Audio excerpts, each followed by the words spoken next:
Portland and start the recording. Insta, and I was pissed. I was like, he left, he didn't tell me. Recording in progress. I'm taking over some stuff for you. For as long as people have called this place home, they've been welcomed with clean air, clean water, and an abundance of nature. As time went on, people saw the need to balance how we build cities with how we protect farms and forests. That's why across Greater Portland, in 24 cities and 3 counties, there's one metro government that brings us all together to maintain that vital balance, to provide services across cities and counties, to create a better future together. Hello, we're Metro. We plan for housing, jobs, and safe transportation. We protect land, air, and water by managing garbage and recycling. We support arts and culture by overseeing local venues to keep the economy growing. And we connect people to nature across 17,000 acres of parks and trails and at the Oregon Zoo. Metro is all of us working together, connecting how we live today with how we plan for the future. Hello, we're Metro, and so are you.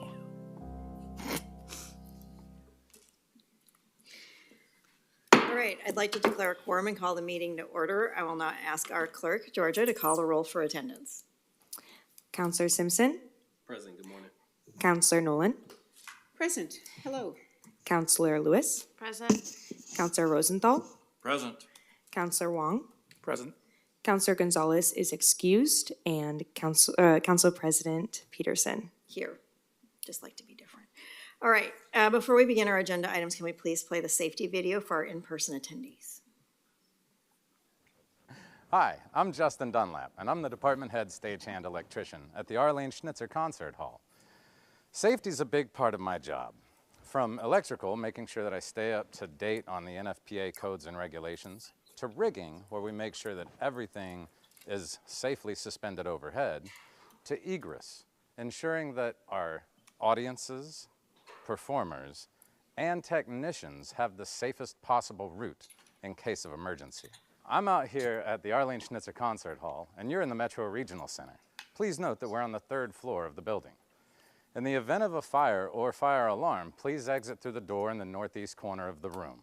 Go down the steps to the 2nd floor and exit through the main entrance by the reception desk. We will meet in the courtyard outside that entrance. In the event of a medical or fire emergency, please call 911 and notify the security agent at the front desk. The nearest defibrillator is mounted on the steps leading from the reception desk down to Grand Avenue.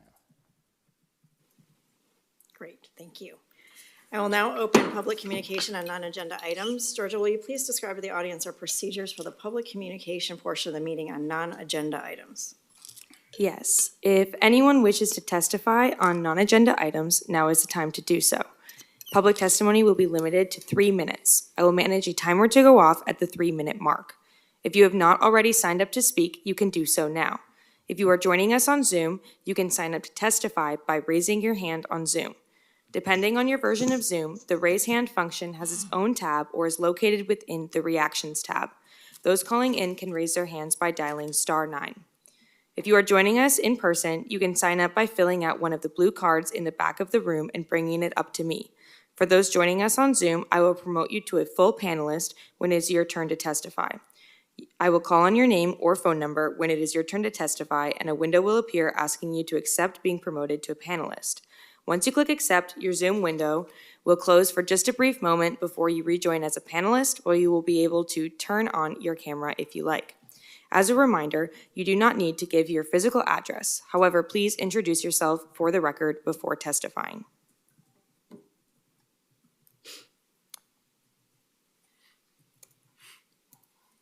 And seeing no hands on Zoom and no one signed up to testify previously and no one in the audience, I think we're good to go.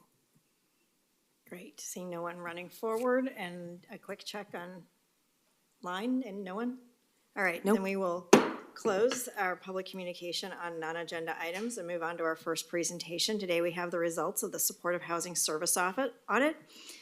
Brian Evans and team, would you like to come forward? The first audit of the Supportive Housing Service Program was presented to Metro Council in May of 2021. Today's presentation covers the results from the second audit, which assessed performance on the 2021 recommendations. And before I turn it over to you, Auditor Evans, I just want to make sure, since I didn't see it, we do have staff here on hand when we get to the conversation on the interpretation and next steps. So we'll make sure that Patricia and staff can come forward when that happens. So thank you. Just want to make sure, acknowledge that you're there and ready to go. Auditor Evans, thank you. Great, thanks, Council President Peterson and Metro Councilors. It's good to be here today to present the results of our audit of supportive housing services. I'm joined by Hawa Wanke and David Beller to present the results. The purpose of this audit, as you said, Council President Peterson, was to follow up on audit recommendations we made in 2021. We also wanted to determine if there were gaps or overlaps in the program governance structure, and determine if processes were sufficient to ensure accurate reporting on program performance. Before we summarize the results of the audit, I want to remind everybody about some of the program's key components. So voters approved new taxes on personal income and business revenue over certain thresholds in May 2020. The goal was to raise about $250 million annually for rental assistance and other services, with the goal of reducing the number of people experiencing chronic homeless and preventing people from becoming newly homeless. The three counties in the region, Clackamas, Multnomah, and Washington counties, are the primary implementers of the measure, but Metro plays an important role in convening and staffing a regional oversight committee and a tri-county planning body, creating the tax collection system under an agreement with the City of Portland, and developing policies and procedures to distribute funds and monitor performance.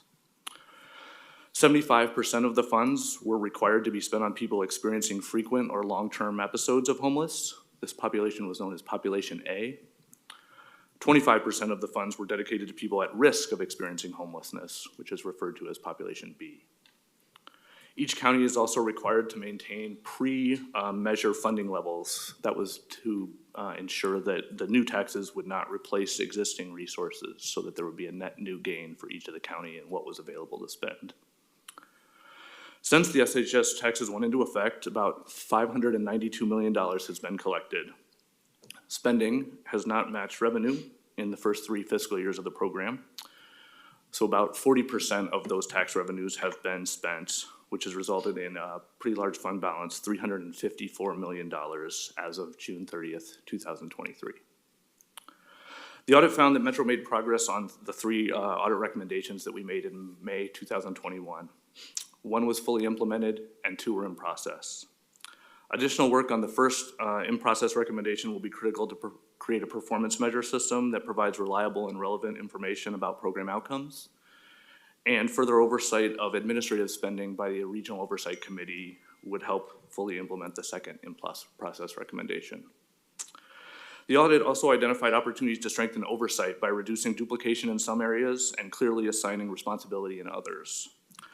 As you know, regional oversight is a shared responsibility, and so when there are multiple parties that have broad responsibility over a program, there's always a risk that there could be overcoverage in some areas or undercoverage in others.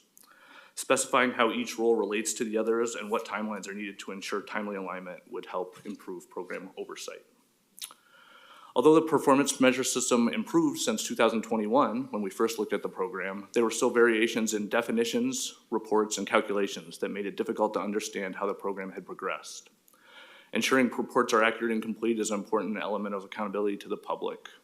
In addition, Metro will use monthly and quarterly data to monitor compliance with any corrective action plans.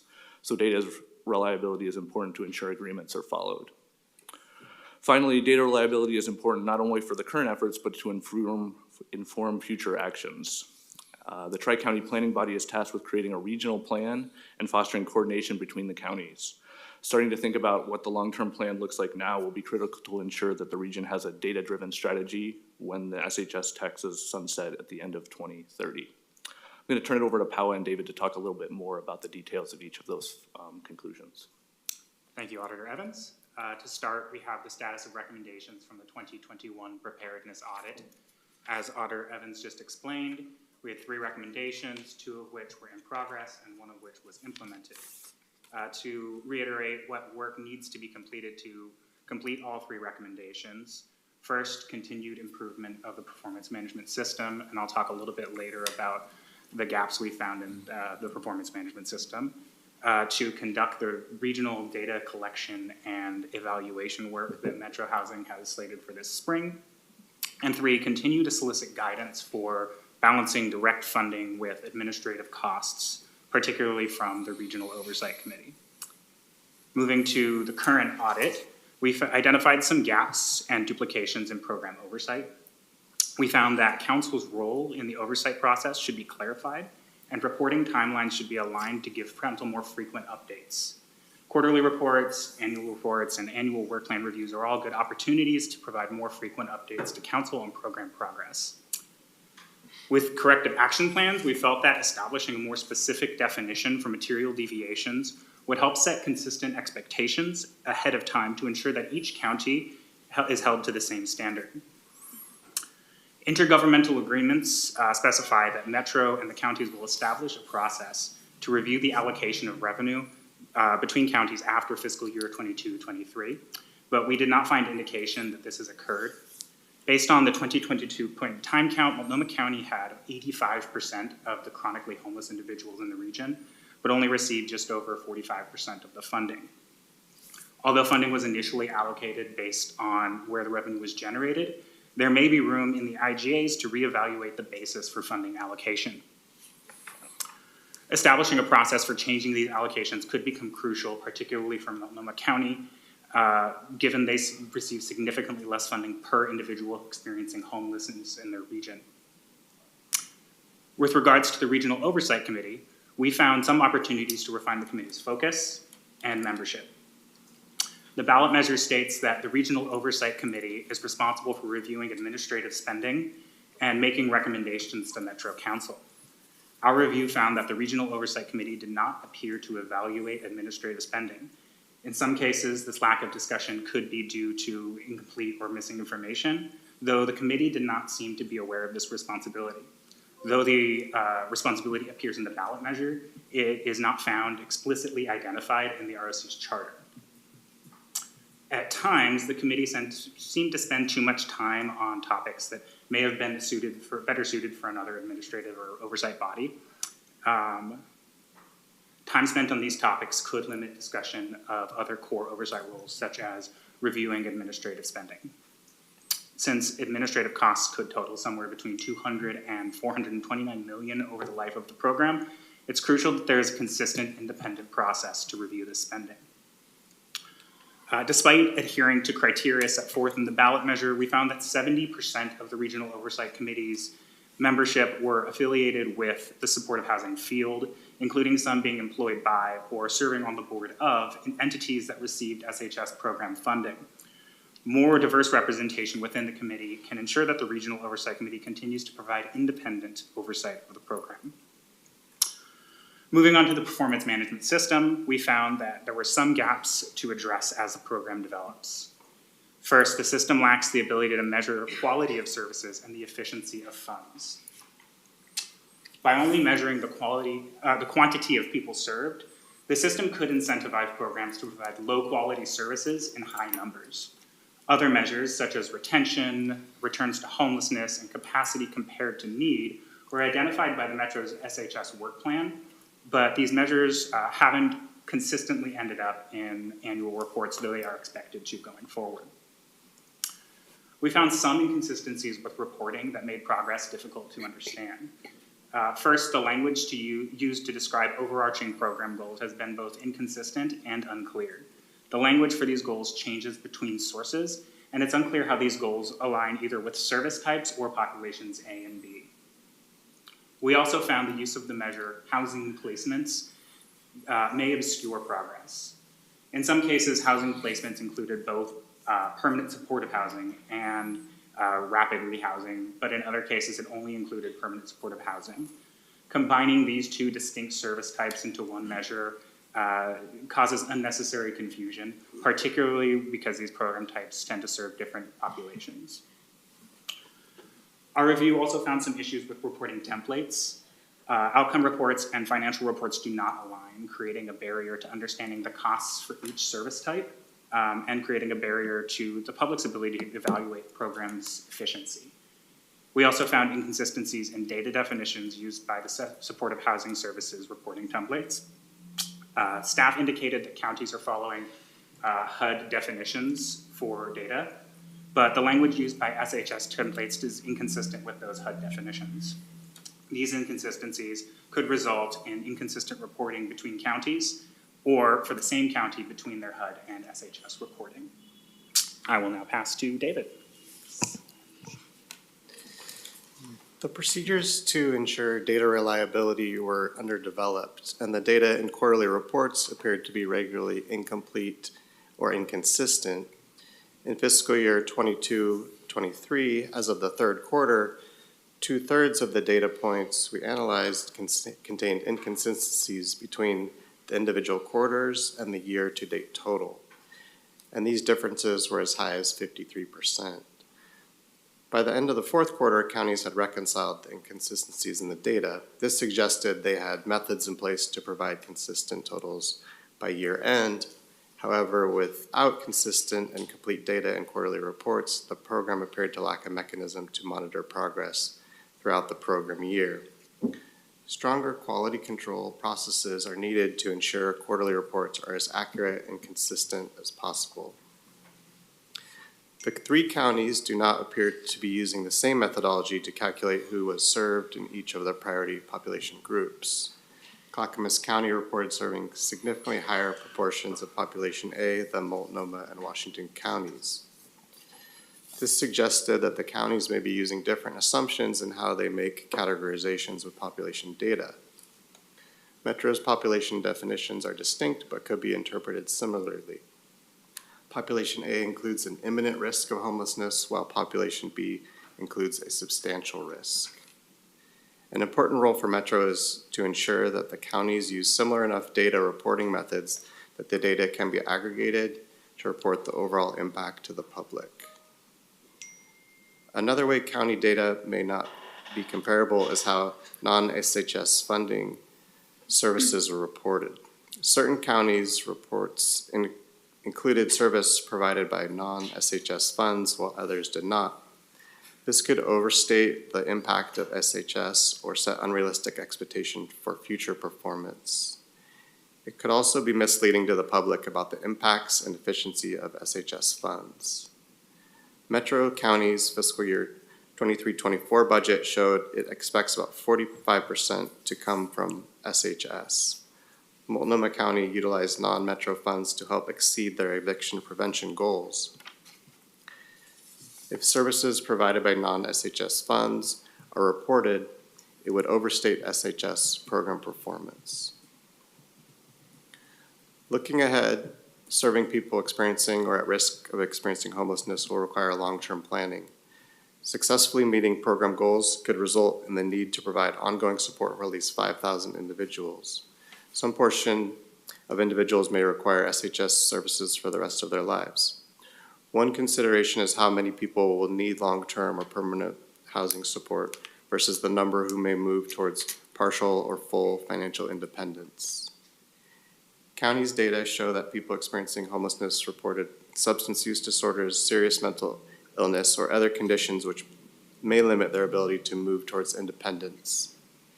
Understanding the costs to provide services for individuals with these needs will be critical to design an effective response. Research shows the challenge of providing emergency rental assistance to people with the greatest need. One study showed that participants who sought short-term rental assistance sometimes become homeless whether or not funding for services was available. Short-term rental assistance may not necessarily target people who would become homeless without the assistance. The findings of research contrast with Metro's reporting, which suggests that eviction prevention is synonymous with preventing homelessness. SHS reports should be careful about the language used to describe program outcomes. Research on shelters suggests that certain types of shelters are less effective. Shelter arrangements that offer individual sleeping arrangements called non-congregate shelters have multiple documented benefits, including higher acceptance than arrangements where people sleep near each other called congregate shelters. Data collection on non-congregate versus congregate shelters would provide valuable indicator of shelter quality. This could help ensure SHS funds are used for shelters with the highest acceptance rates. I'll pass over to Auditor to conclude. Great. So the audit included 18 recommendations. 7 were designed to ensure timely and ongoing program oversight. 6 focused on improving the reliability and consistency of program data and reporting. And the last 5 were were to help the Tri-County Planning Body identify programs that provide the most efficient, effective, and equitable services to inform long-term planning. That concludes our presentation. I want to thank the COO and Housing Director and their teams for their assistance during the audit. I'd also like to thank Paula and David for their work, and be happy to answer any questions now, or if you want to wait till the end of the management response. Thank you, Council. If we could wait, I think we should listen to the response and then have a full conversation. Marisa? Thank you, Council President Peterson. Good morning, councilors. Thank you, Auditor Evans and your team for the presentation and your audit. There's clearly much work to do to improve and strengthen this critical regional program, and I especially want to thank the auditor's team for the comments and information about quality, because I think that gets lost when we're talking about this many folks. While my full management response provides a range of systems improvement strategies and structural recommendations, I'd be remiss not to acknowledge the success of this newly implemented program, which has placed 5,576 people in housing and helped over 18,000 individuals avoid homelessness through eviction prevention. I think that last statistic, even including the important caveats that were raised here, is still particularly powerful when you consider how many people we all still see living on the street, and what it would look like if not for this program. Under Council's leadership, Metro has demonstrated an ability to be nimble and responsive to the evolving needs and challenges of this program. In fact, it was 6 months ago that you approved additional resources for the Housing Department to strengthen compliance and enhance data capabilities. We believe this more robust structure will position Metro to better address critical programmatic needs, including those which the audit has flagged. But it's important to recognize that added capacity alone won't fix the structural ambiguities and responsibility and authority that the audit rightly flagged. The structure and agreements governing this work were well-intentioned and grounded in strong values, but as designed, we are experiencing unintended consequences that impact the ability to deliver services quickly and transparently. The program includes long pathways to planning and goal setting, ambiguous and overlapping oversight responsibilities, and a lack of avenues for Metro to quickly and appropriately lead necessary course corrections. This inherently impacts the urgency and authority with which Metro Council can make decisions and lead this work. With all of this in mind, management believes a discussion among policymakers would be prudent to determine whether the program would be better served by making changes to the governance structure or maintaining the status quo. We are grateful for the opportunity to strengthen this program, as it will have a sizable impact on one of the region's greatest challenges. We hope that the proposed actions and solutions included in this audit and in management's response pave the path to a more effective and efficient program delivery.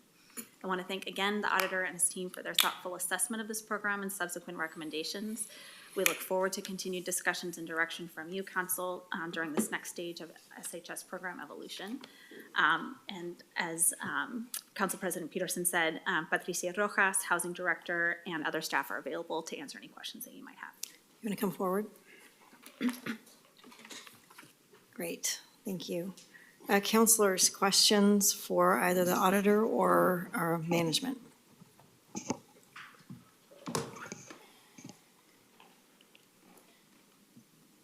Councilor Huang. Great, thank you, Madam President, and thank you, Auditor Evans and team.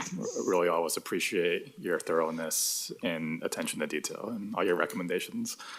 I guess my question, is really to our staff, and like, what can we do, and what specific improvements, do you need that requires council support So like how can we better, I saw one of the recommendations was more frequent reports to council, but that would be great, but also like what can we do more to support the work? Hello, okay, thank you.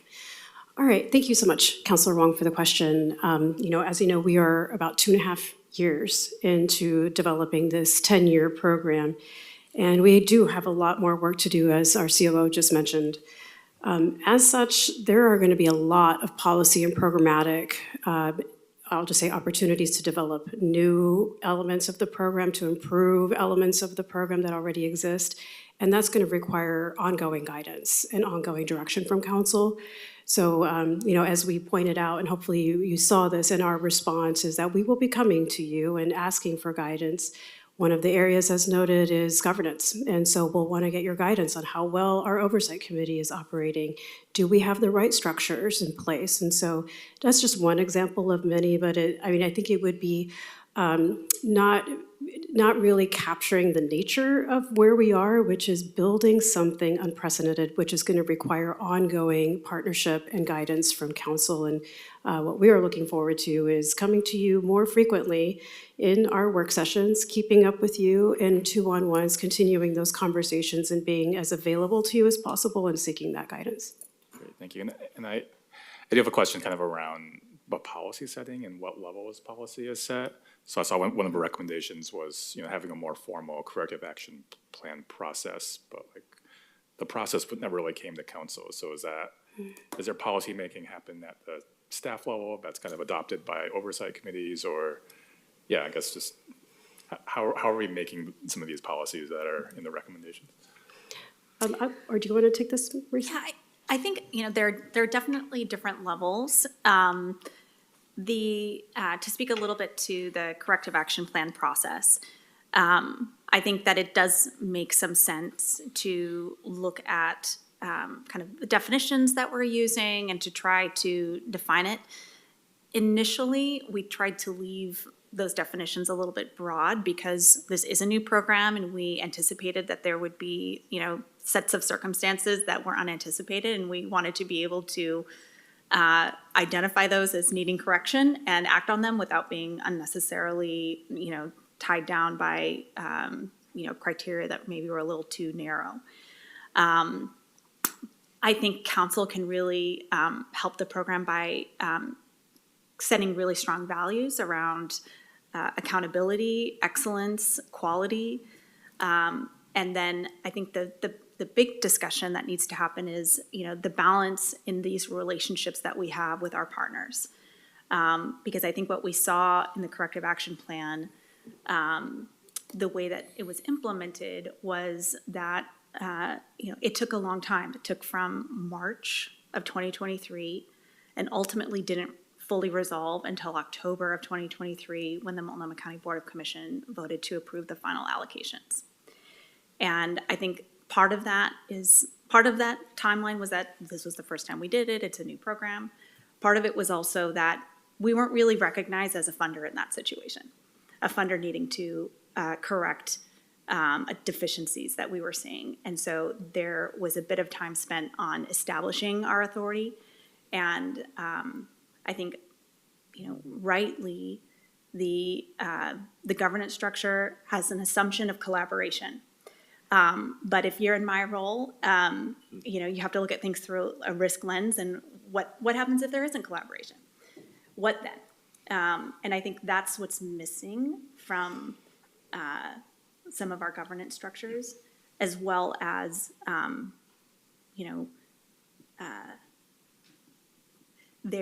some of the processes just take too much time to get to you. So, having your guidance as we talk about what does that mean to rebalance the ecosystem, I think is where council's input would be most valuable. Thank you. I think you'll find the council ready to lean in. Excellent, thank you. Councilor Lewis, and then Rosenthal, and then Simpson. Thank you, President Peterson.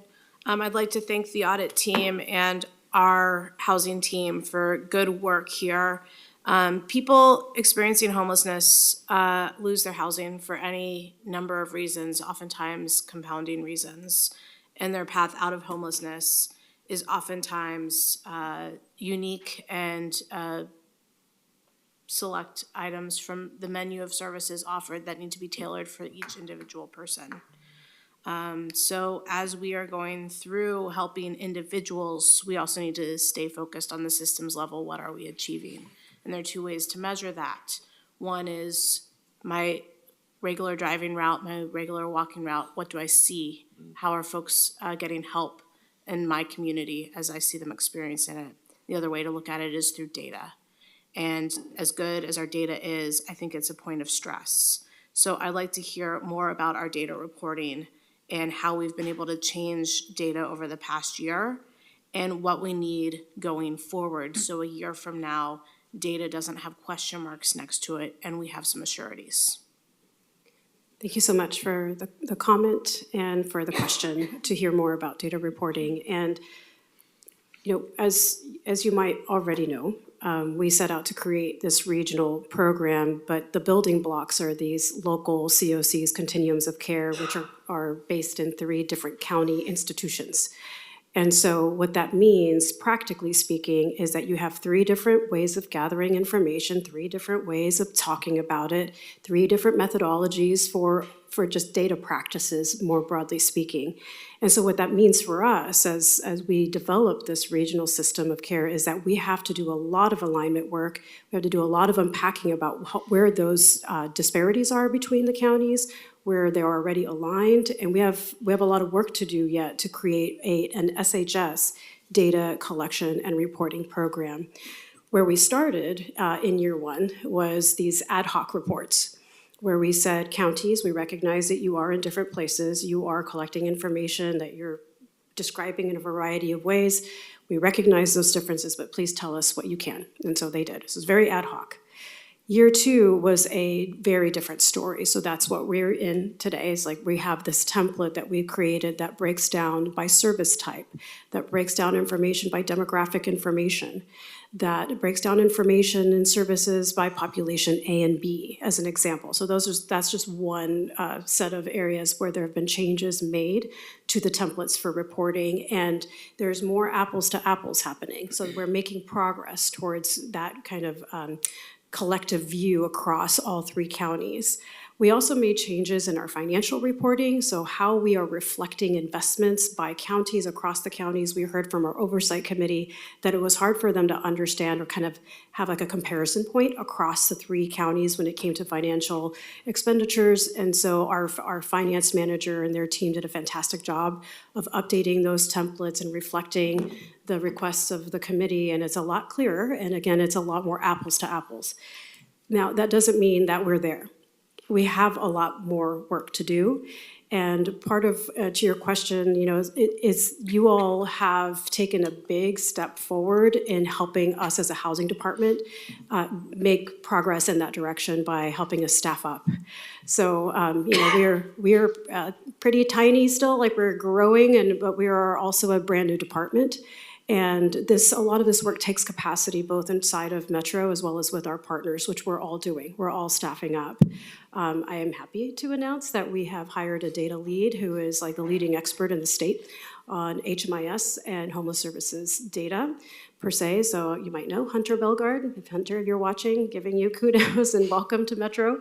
But I think we are making steps in the right direction, but we do have a lot more work to do. I just want to respond, 1, welcome Hunter, but 2, having Hunter here as the leading expert of HMIS does us no good if we don't have HMIS. So the job here is not to knit together various reports and hold them up together and say, look, we've knit them, but it is instead to hold together data for the region that the 3 counties on their own can't do. So this is me loud and clear saying, I expect this time next year we have the actual raw data, and we are a player in HMIS. Duly noted. Thank you so much, Councilor Lewis. Thank you. Councilor Rosenthal. Thank you, Madam Chair. First of all, I want, as the other councilors have noted, I want to thank the audit team for their thoroughness. Anytime you started, and I also want to thank our staff for their response.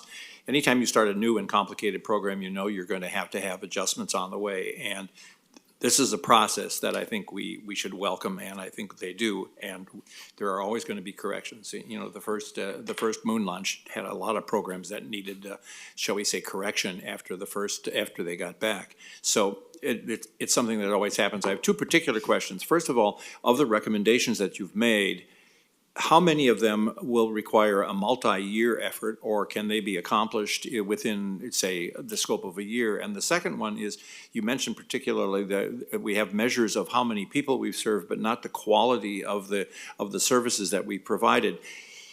I'm going to guess that there are no cut and dried ways of assessing that quality. And from what I hear from other cities around the country, everybody's wrestling with that problem. How big a problem is that, and how do we go about actually making it into a quantitative? And I guess that's a question for Patricia as well as for the audit team. It seems like that's a process that could take more than 6 months, a year, who knows? Thank you, Councilor Rosenthal, for the questions. I think to the first question around what's the timeliness expectation here, I think we would defer to management's response. I think it's fairly detailed in terms of their expected timelines for each of the recommendations. I will also say, though, that these are similar conversations that we had when the measure was passed and approved by voters. So we're talking, roughly 4 years, and we're still talking about the same challenge with HMIS. We're still talking about the same lack of authority on who has control of the data, who gets to look at the data, who gets to make the reports. So this is not a short-term solution that one person is going to fix. If you've followed any of the news around just the sharing of HMIS data between the city of Portland and Multnomah County, that's decades of conversation and only recently some cracks and some coordination and collaboration going on. So the idea that that's going to happen across 3 counties, across multiple service providers in a certain given time with one person dedicated to that is probably not a realistic expectation. The second question, I think Councilor Rosenthal, was around what does quality look like? And I think that question really goes why we're focusing on the governance structure. The governance structure incentivizes spending money. End of story. There is no other incentive in the current governance structure that Metro can intervene unless people are not spending money at the right pace. In those situations, the emphasis is on getting money out the door, and that might be the appropriate response in emergency, but you're accepting a lot of tolerance of risk by focusing attention on how many dollars are going out the door. So anything that sends money out the door could be considered a success. You might not get the results that you're wanting with that money out the door. Would you like a staff response? Okay. Sure. So, I agree with a lot of what the auditor is pointing, which is this doesn't happen overnight, which is kind of where I started in working with 3 different institutions and systems of care to create something regional is going to take time. And we hear the urgency and agree with the need for us to move quickly on creating an SHS data collection and reporting program that works. And so there are clearly, like I said, we agree with the auditor. We noticed a lot of the same things, which is why we are staffing up the way that we are to build a quality and compliance team, to build a data team, and to really look to how else can we build across, working with our tri-county planning body in establishing that regional program for data collection and reporting. So we're moving in that direction. In terms of the timing, yes, you'll see a lot of very specific timelines. One of the questions that I understood from you, Counselor, was around quality and really what lends itself to program evaluation. So there are, in our IGA, it names some of the functions around monitoring, program evaluation, and that gets into quality of services as well. That starts in year 3, which is where we are today, and we have plans to launch that work in the spring. That's already underway in terms of gearing up to launch, so we're on track to do that as we committed to in the IGAs. And part of the reason why that is that there has to be enough time of programming on the ground and programming built of the capacity actually working to be able to then evaluate the effectiveness, the quality, et cetera. So we are on track to launch that work this year, but it is an ongoing body of work. All of these pieces, monitoring, evaluation, program improvement will be a consistent theme throughout the life of this work. And I'll just add one more thing. We do have the ability to enact a corrective action plan based on quality or lack of quality. I think the issue is, again, if we don't have the data and I'll actually say information, because data is numbers, but together it's information. If we don't have the information to indicate whether quality is being delivered or not, we can't deliver or direct people to do a corrective action. So I think I agree with everything that's been said about how long things take. I sincerely hope that it doesn't take as long for us as it has for the city. And I think, again, I would just draw an arrow back to the overall balance of power in this governance structure. You know, we are a funder, and I think if there were a different approach, like a foundation or other governments have when they are distributing this amount of money, I think that there would be a different reaction from the other parts of the system. Thank you. Counselor Simpson. Thank you, Madam President, and thank you, Auditor Evans, your team, thorough as always. I appreciate where we are in that auditing, in this process with SHS. Thank you, Director Rojas, Liam. I know y'all started skeleton crew, and now y'all are building out a full-fledged crew here, so my hat goes off to you, and I do want to uplift a little bit of what COO Madrigal spoke around, ensuring that we have better quality of services as we roll forward. I think this past week, particularly in the storms, a lot of reporting around people and individuals' health. You know, it was a hard one, but we spoke a little bit about, you know, who's at the table and who gets to make those decisions. And I know last week we gave, for you, Marisa, we gave you the green light to advance stakeholder table to look at funding for housing affordability. How do you feel like this audit and the affordable housing bond audit from the fall influence how you think about the perspectives that are needed at the table?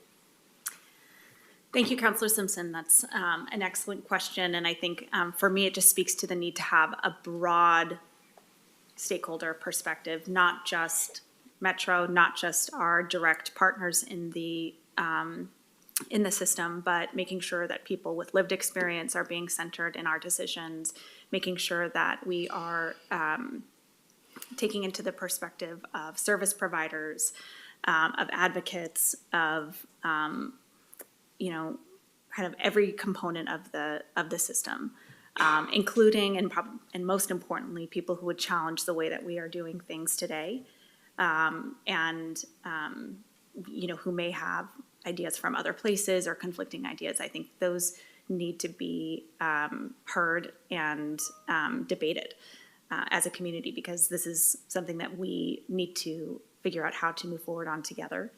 And you know, I think there's a lot of wisdom out there that has not necessarily been at the table. Yeah. Follow up.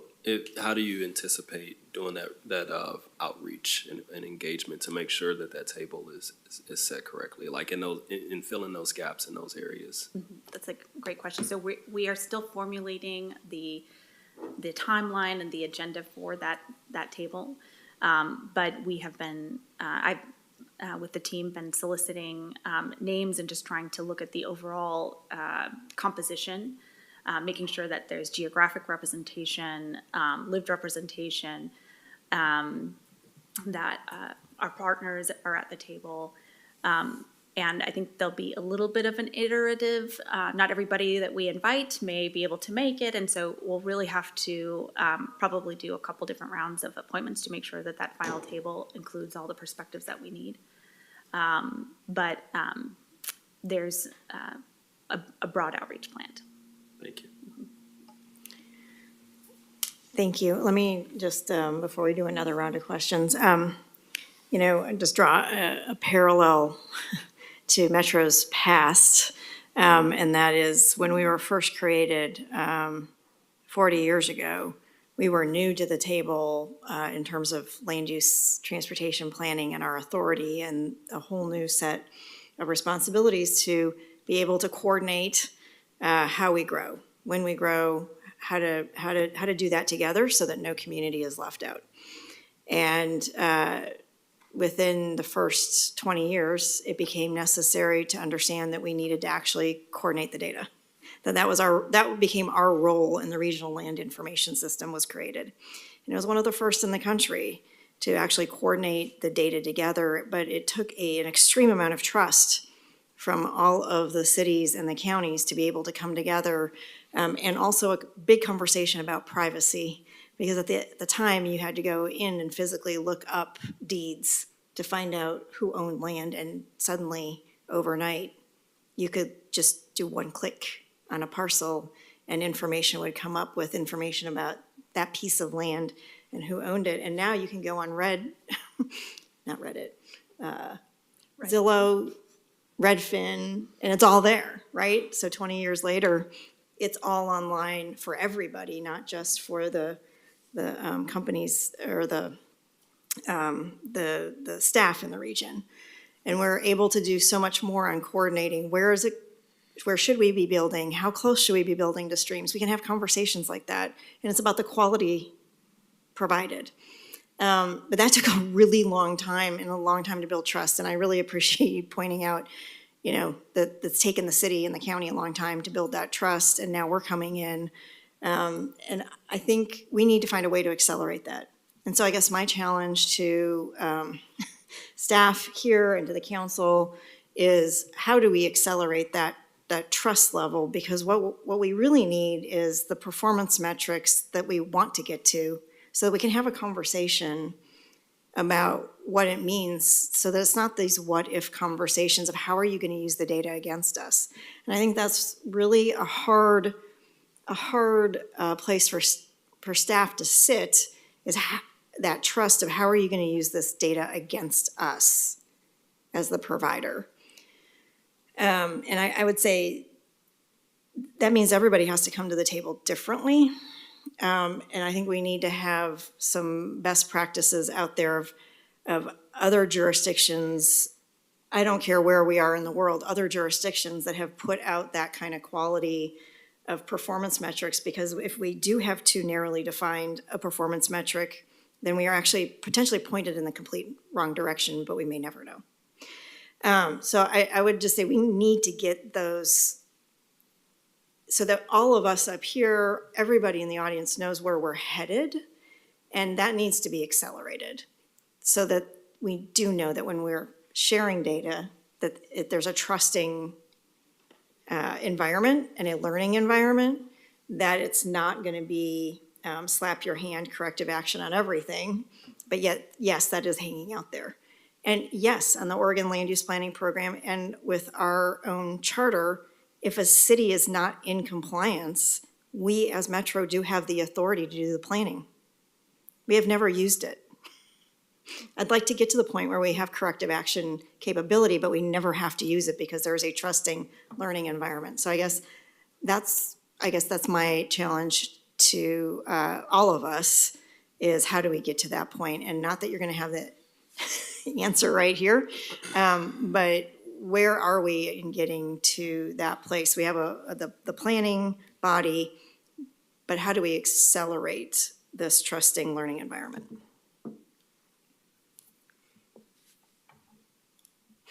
Okay, I was like, is this a?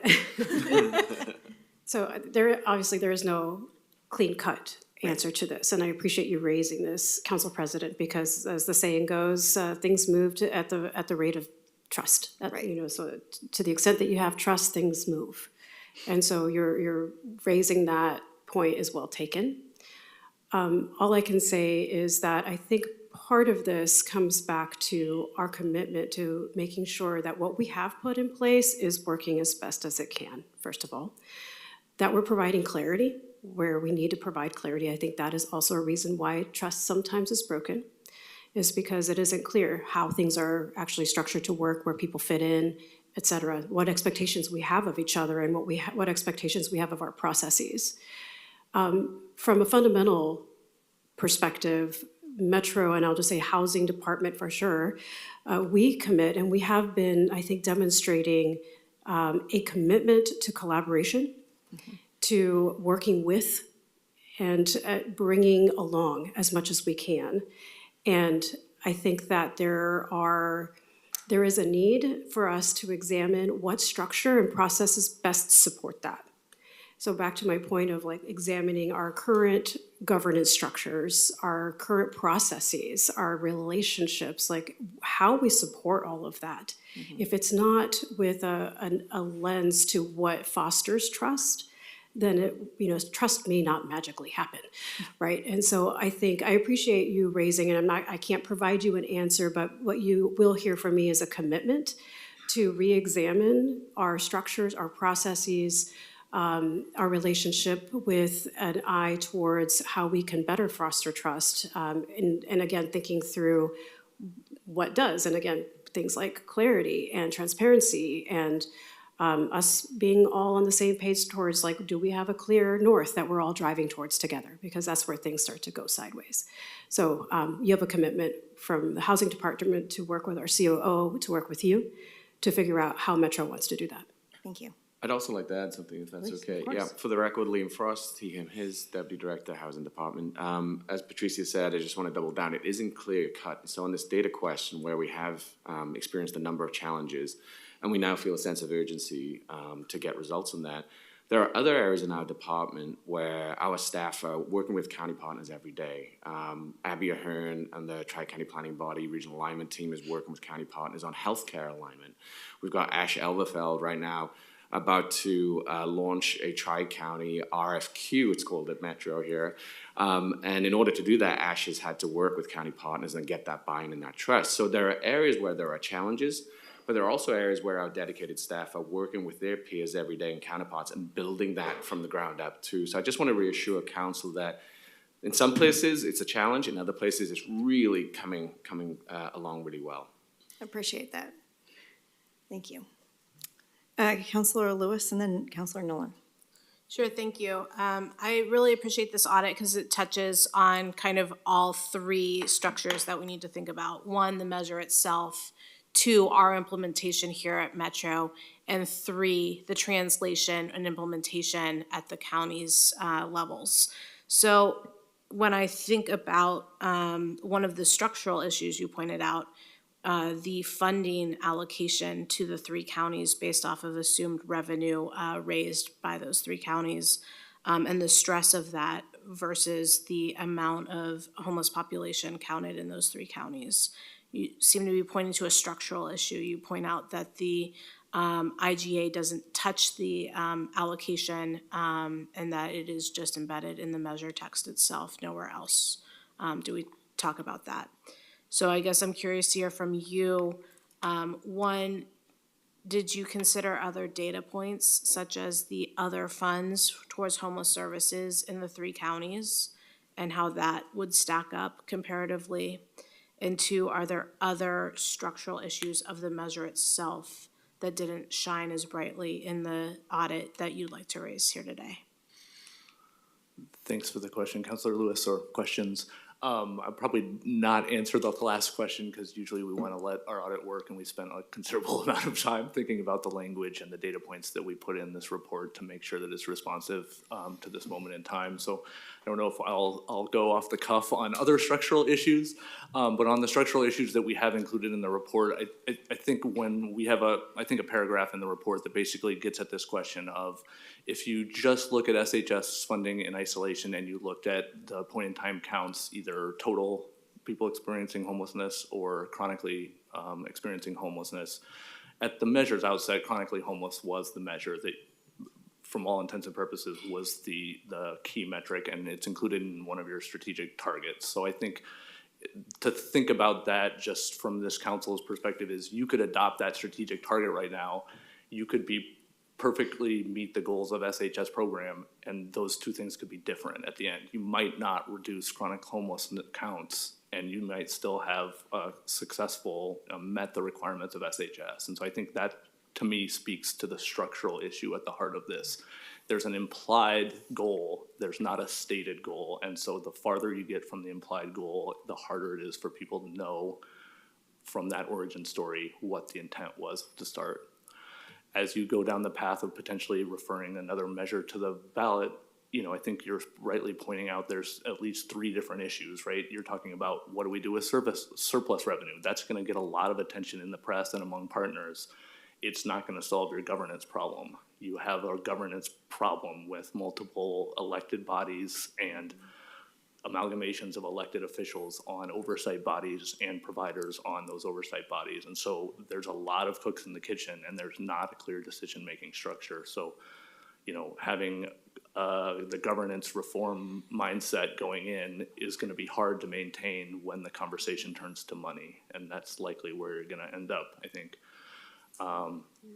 To your point, specifically around what are the considerations for using tax revenue wisely or kind of consistent with need, it's a tough position to be in. Multnomah County has clearly the highest need in terms of population, also has other sources of revenue that are significantly higher than the other 2 counties. And so one option would be to consider all funding sources and think, where is the gap that SHS is trying to play and how do we smooth over variation in per capita between counties?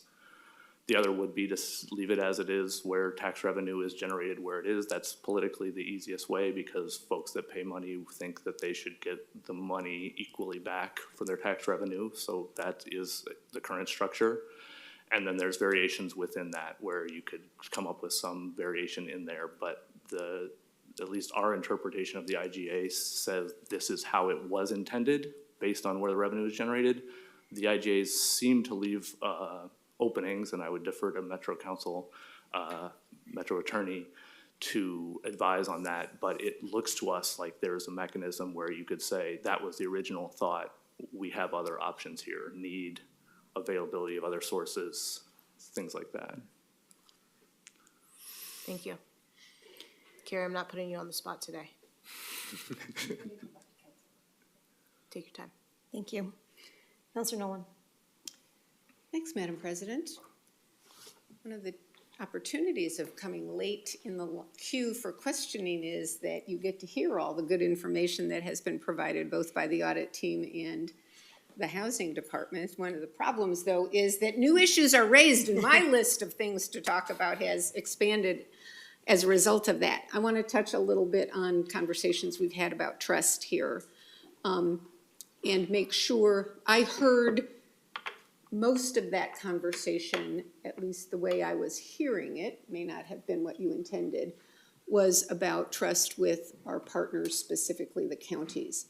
And I would encourage us all to open our aperture on that, and most specifically to be riveted on issues of trust with our constituents, the voters who approved this and who may be asked to make changes to it. And I don't think we've got a very high level of a score with that now, because we're 4 years in from their point of view, and I understand fiscal years and startup, and you have to collect a team to deal with it. But the voter doesn't pay much attention to that.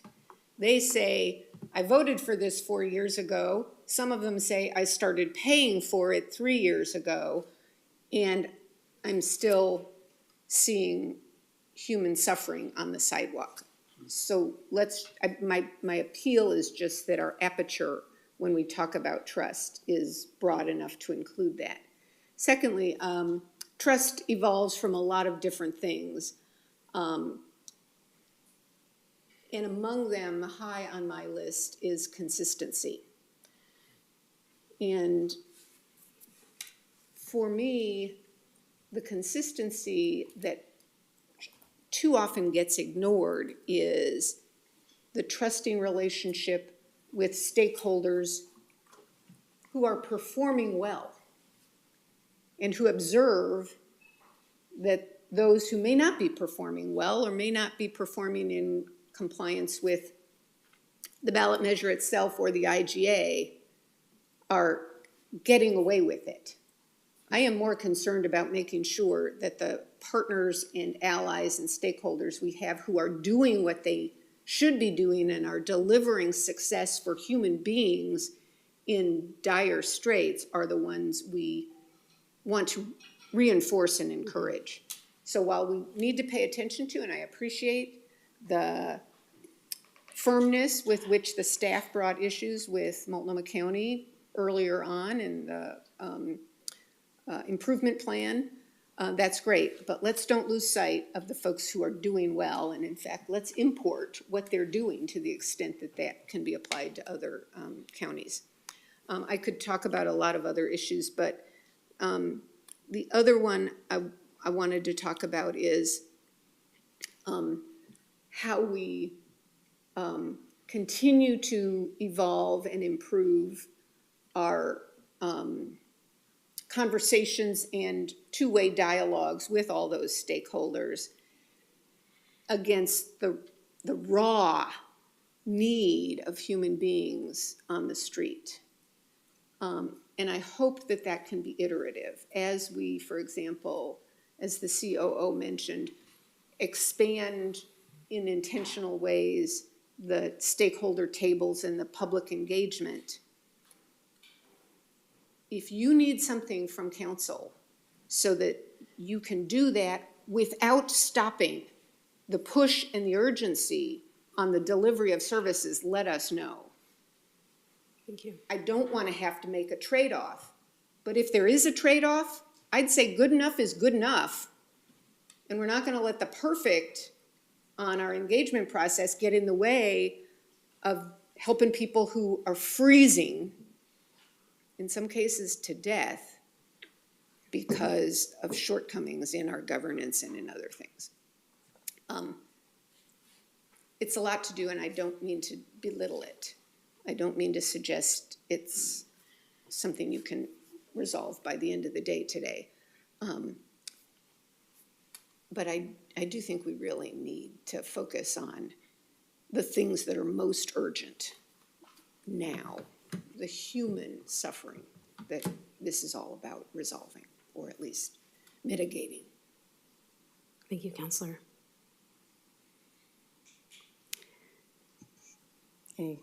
Any response to, okay, thank you.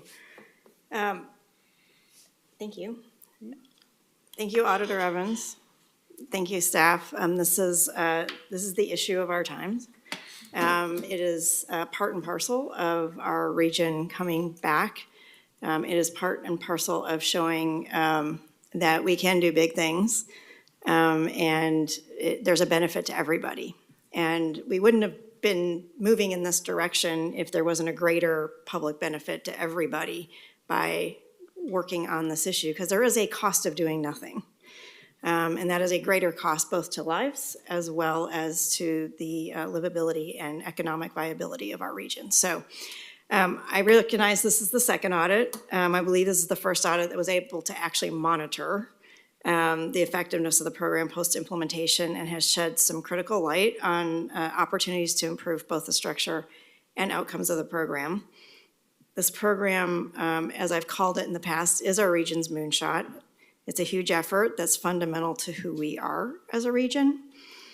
And there's lots of room for growth in the program. So one thing I appreciate about the team working on supportive housing service is their eagerness to find ways to improve and adapt the system. And as I said, there's some things we need to figure out how to accelerate, but I think moving at the speed of trust, how do we find that right balance right now?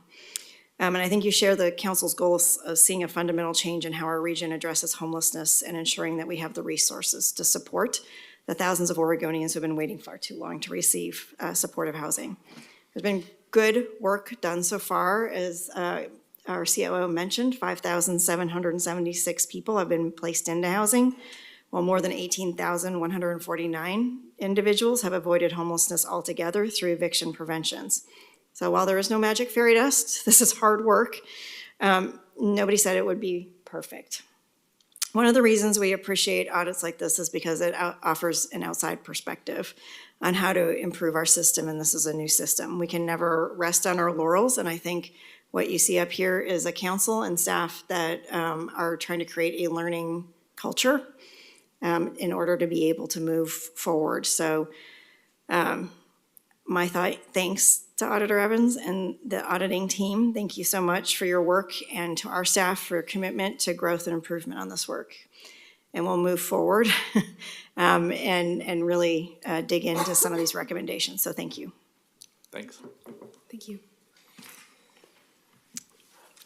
All right, council, we will move on to our resolutions. Our next agenda item is resolution number 24-5377 for the purpose of adopting the 2024 state legislative agenda.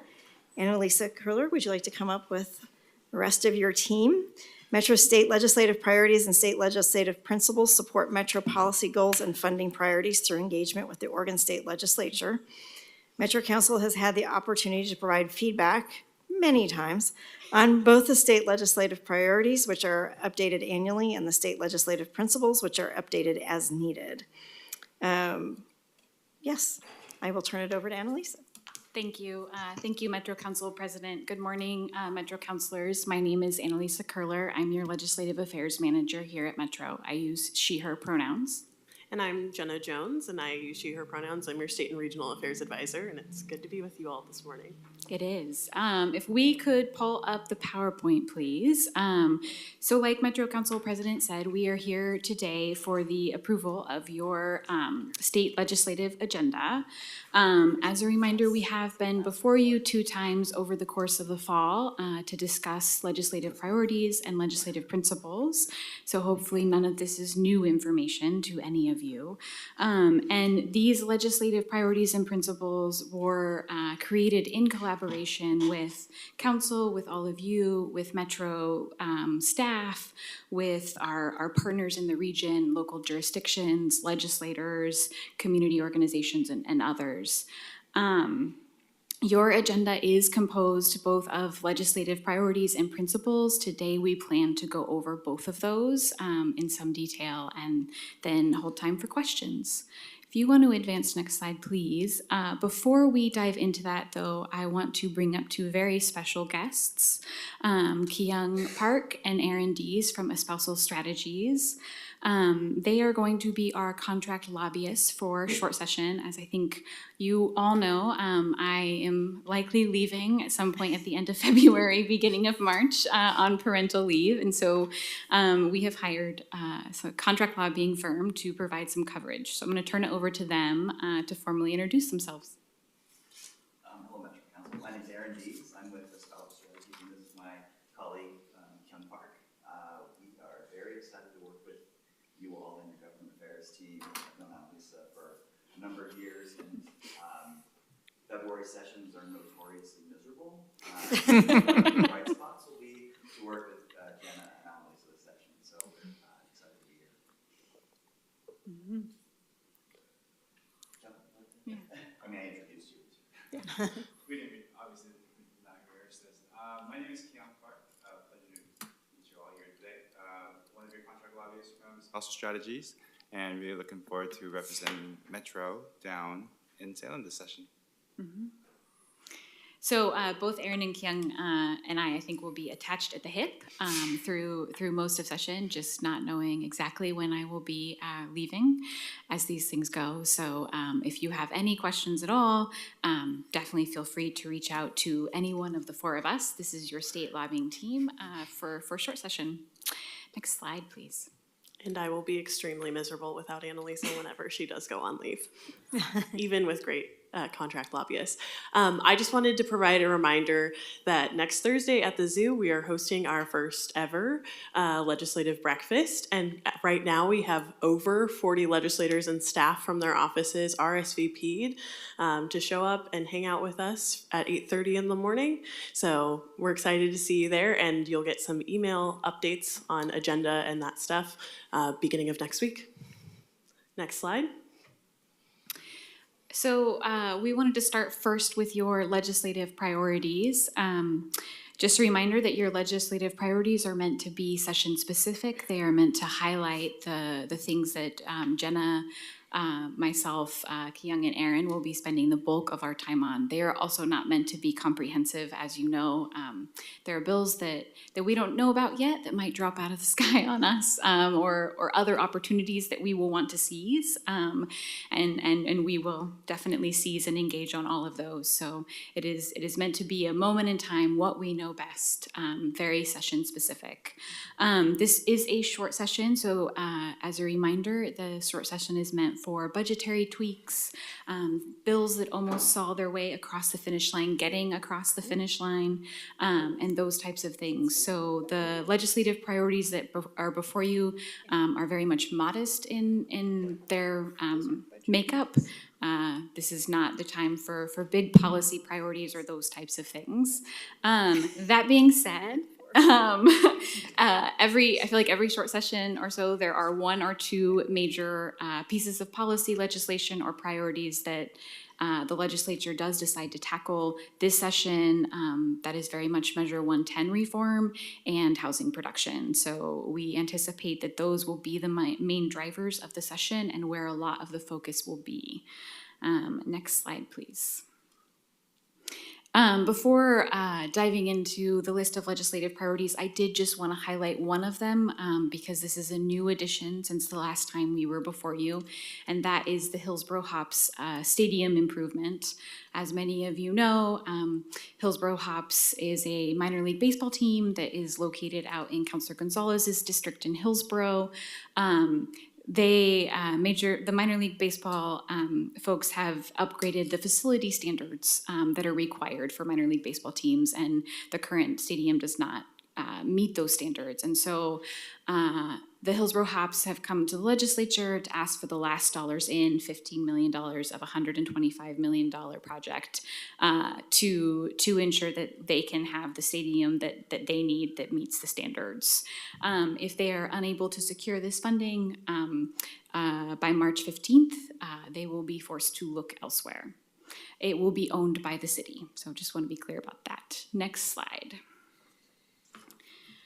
So on the slide before you are the list of proposed legislative priorities. Jenna and I are going to walk through them quickly. None of them, hopefully, are news to you. So the first one on there is industrial site readiness. This is a long-standing priority for Metro.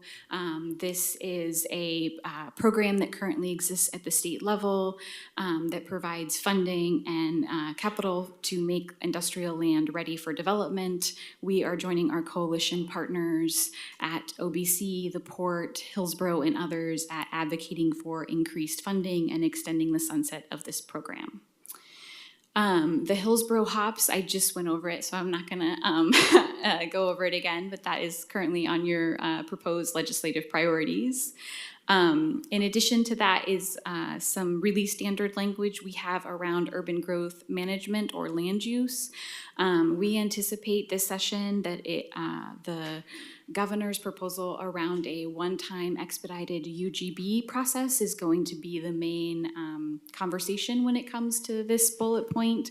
I know you have been very recently briefed on where that conversation is at. That conversation is continuing, and we will be continuing to talk with all of you as that conversation evolves. I know this is an issue that is near and dear to this council's heart, and I want to make sure that we are representing Metro's interests and your interests down in Salem on this one. So more on that to come, but on your agenda again is that high-level language around urban growth management. And then the final one before I turn it over to Jenna to talk about the rest of the legislative priorities is the Columbia River levees. This is also a long-standing priority of Metro. I think we've been working on this for over a decade, and I really hope that we're in the final stages of whatever legislation we need, and this will add to the list of possible revenue mechanisms to ensure that our Columbia River levee system is functioning and there to provide the needed flood safety. Jenna? So housing production.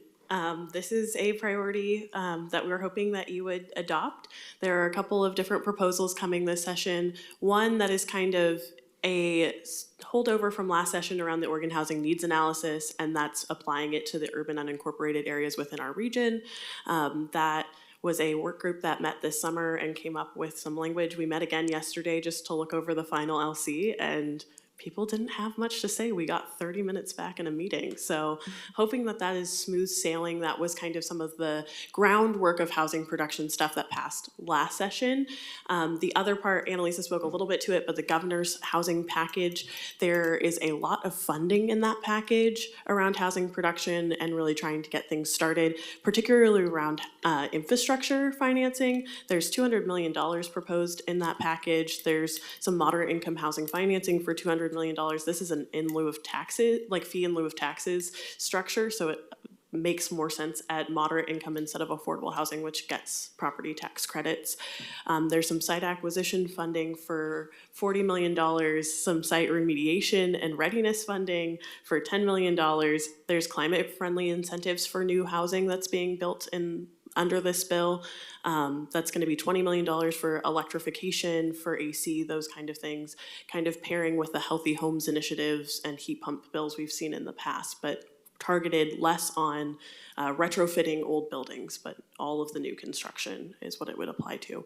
And then some planning technical assistance and infrastructure planning capacity for our local jurisdictional partners, which I think we've all heard around the region that is a need from our local partners for about $15 million. So there's a lot of money here to help boost housing productions. A lot of it is geared towards our city partners as them in the lead and our federally recognized tribes in Oregon, they can pair up with designees or developers or other government agencies to kind of proliferate these funds, but they're really trying to put cities in the lead role because they're the ones who have to process the permits, get the housing built, and they're kind of on the hook for a lot of the pieces in the development pipeline.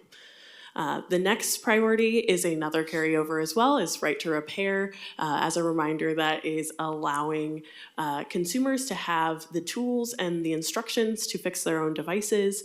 This is coming back. It got stuck on the Senate side last session, so we're hoping it will move through the Senate quickly and make it to the House where we'll have bipartisan support. And then the last priority is on regional economic recovery and growth. I don't know if anyone remembered the last 4 years. It feels like it flew by, but that pandemic hit a lot of people in this region and across the state. And so we're continuing to see different funding asks around economic recovery, particularly for arts and cultural organizations. There were some of the Central City Task Force recommendations. We don't intend to see a lot of that this session, but more so in 2025. But there will still be kind of that recovery and growth mindset as we come out of the pandemic. Next slide. So now we'll talk about our legislative principles. As Council President Peterson said at the beginning of this, these are updated as needed. They're divided into two sections, kind of general overarching principles to all of our work, and then issue-specific principles. I will save you me having to read the 30-something individual principles when we get there. But these principles are meant to be evergreen, and as Annalisa said, we don't always know what's coming. We're still waiting for the bills to drop. They might not drop until the Friday before session. So that helps us kind of analyze the bills and figure out what Metro's positioning will be on them. Next slide. So your general principles around successful communities, racial diversity, equity, and inclusion, climate justice, vibrant, sustainable workforce. This was added last year when Councillor Simpson came on board, and then preemption and funding. I'm not going to say too much. I think a lot of these speak for themselves. So next slide. And then our specific principles really hit the different areas of Metro's work portfolio around housing, land use, and growth management, solid waste, transportation, parks and nature, agency operations, those type of things. So, for example, under housing, we have affordable housing and homelessness services. Something that didn't make it into our slide, there's going to be a lot of asks around shelters, around eviction preventions like long-term rental assistance, and some of the more substance abuse services that pair well with our housing in the Measure 110 debates. So those are things that we'll kind of apply these principles to. And if you want to know all of the subsections, they're in the word cloud there, but they are also in your packet for you to review if you want to know the specific sub-principles under each one. Next slide. So that concludes our presentation for you today. We are here if you have any questions. Great, thank you. Counselors, Counselor Nolan. Thank you, Madam President. Thanks for this. On the list of items you anticipated would be using up a lot of airtime down in Salem, you had housing production as a big catch-all. Are there any elements of bills that you are aware of that that would incorporate, say, values and principles we have applied to housing production, such as site readiness, such as density?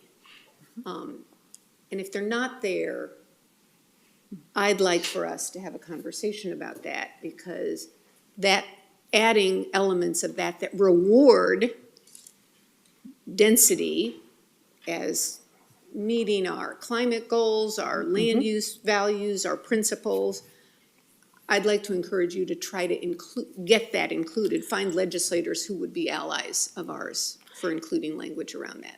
Yeah, Counselor Nolan, we did a lot of work in the interim with the governor's office on her framework around these specific things, trying to push higher affordability thresholds, trying to push density thresholds. And while we've seen some improvement in it, we continue to try to get other stakeholders riled up in the same way. We've seen the needle move pretty significantly. I think there are still a couple of changes that we are trying to negotiate, particularly, let's say, if something is zoned versus built at a certain density, right? Those are some key differences and things that we're doing. I think the other thing that we're really trying to do is make sure that whatever is being built is also not infringing is a bad word, but I can't find another one yet because I haven't had enough coffee. But infringing on the current pipeline of projects, particularly in this region and across the state, for our more high acuity need folks in affordable housing. So we're seeing this session some higher area median income levels and thresholds. And as you know, part of Metro's work is really geared towards lower affordability, people with higher acuity needs. And so keeping those folks still in the conversation and then protecting a pipeline that already is very competitive from this new legislation that might disrupt projects that are already in the pipeline. So there are a couple of those values that we're intersecting and trying to find ways to make sure this is impactful to those with the most need. One quick follow-up. You mentioned, I think it was 200 million in the package for infrastructure. How broadly is infrastructure defined? And in particular, I'm thinking, for example, of District 5, which I'm responsible for representing. The city of Portland has invested in roads and sewers and water supply, but there are other hurdles to developing, especially affordable housing. Can those be somehow included as competitive for that funding? Because we know those are ready to build. And in terms of meeting immediate housing goals, there's a real benefit, but it might be expanding or modifying the definition of infrastructure. Councilor Nolan, that's a good point. And my recollection of the bill is mostly on that utility service kind of infrastructure, less so on other barriers. But I can talk with our City of Portland colleagues on if they think that definition is too narrow or not. I will say, as part of the infrastructure funding, back to your original question, it has to be built, or it has to be zoned to a density of 17 units per acre, and 30% of the units have to be, or all units have to be between 80% to 120 or lower AMI, depending on if it's being built for purchase or for rent under an affordability covenant. Good start, thanks. Yeah, but I'll check in with our City of Portland folks. Thanks. Counselor Lewis, then Rosenthal. Sure, thank you so much, team. I'd like to celebrate you ahead of time A legislative breakfast is no small feat to pull off, and thank you for being responsive. I've been part of those at other jurisdictions, and they are incredibly helpful, not only for conveying our priorities, but also helping build the teams of legislators who are willing to go to bat for us. I think that this is gonna be a whirlwind, 4.5 weeks. You're lucky to get to miss the end. And I do think that the centers of gravity are gonna be Measure 110 reform and what it is we're gonna do around housing. And we have a lot to say about what has worked here in the metro area and what proportionally makes sense. So thank you for having some really well-defined language to help guide that discussion. My one caution is when it comes to regional economic recovery, particularly in talking about the arts and culture infusion that is absolutely necessary. Don't let them off the hook. Don't say we expect this in '25. If we wait till '25, some of those arts and cultural institutions will have collapsed by then. There is urgency. It is not that much money. We have leaders who are willing to break glass for all the other things right now. Break glass for arts and culture. There is a real urgency to getting it done this session. Thank you. Councilor Lucet echoes some of our regional legislators' priorities for this session because they weren't funded last session. So loud and clear. And I also want to thank Ashley Schofield on the GAPD team, our coordinator. She's been doing the bulk of the logistics for the Oregon Zoo tour. So I know she's not in the room right now, but if you see her, say thank you. Thank you. All right, Councilor Rosenthal. Thank you, Madam Chair. First, a question to process. Is it going to be the intent to ask for a motion to support this legislative agenda Yes. on Toto? Yes, Councilor. Okay, then I have to make a comment. I'll make a comment, and this is about the Hillsborough hops. I cannot support that element of the agenda. I support the other agendas. First of all, I want to thank our staff for being very thorough in briefing council and going through and asking and answering questions that we've raised about various things. I have to say that, for example, I think $15 million spent on the arts generally would be a much better investment. I'm not opposed to the hops. The hops are great, but it's a support. I question it on two bases. First of all, I question whether the state really should be giving away money that it could be using for better purposes, but that's really an issue of the state. I've listened recently to legislators from Washington County, and I suspect that there's going to be a fairly wide support if they pool their efforts with Lane County, which is seeking money, I believe, for the Emeralds down in Eugene. I like the Emeralds. I always like going to their games. So first of all, I question whether the state should be doing it. Then I question whether Metro should actually be taking a position in this place about supporting the state, giving money to a private enterprise, which although the stadium will be owned by the Hops, the entire control for the next 30 years will be for First Nation or whatever the ownership group is. So it has been said that by people who have studied this, the Eco Northwest study has been highly inflated with assumptions that really are not very supportive about how people spend the money. This is not a very big regional draw. It's a local benefit, and that's great. I question whether Metro should be involved in supporting something that has such a local benefit and only partially comports with our basic principles. I don't think it really could. People have said from an economic prosperity standpoint, you'd be better off just distributing $15 million from a helicopter. I'm not sure that that's really correct, but the larger impacts of this sort of local private enterprise is such that I just can't support that. So it is probably enough, it is not enough for me to sort of be against the entire slate of legislative agendas we have, but I just have to put it on record that I do not support our support for the HOPS allocation. Thank you, Councilor. So noted. This was brought to us by Councilor Gonzalez, and I know that each one of us have weighed in at this point, and it is on our agenda. And I think, we don't need unanimity, but we appreciate your personal take on it. Right now, we are adopting this as a whole. So, Councilor Wong.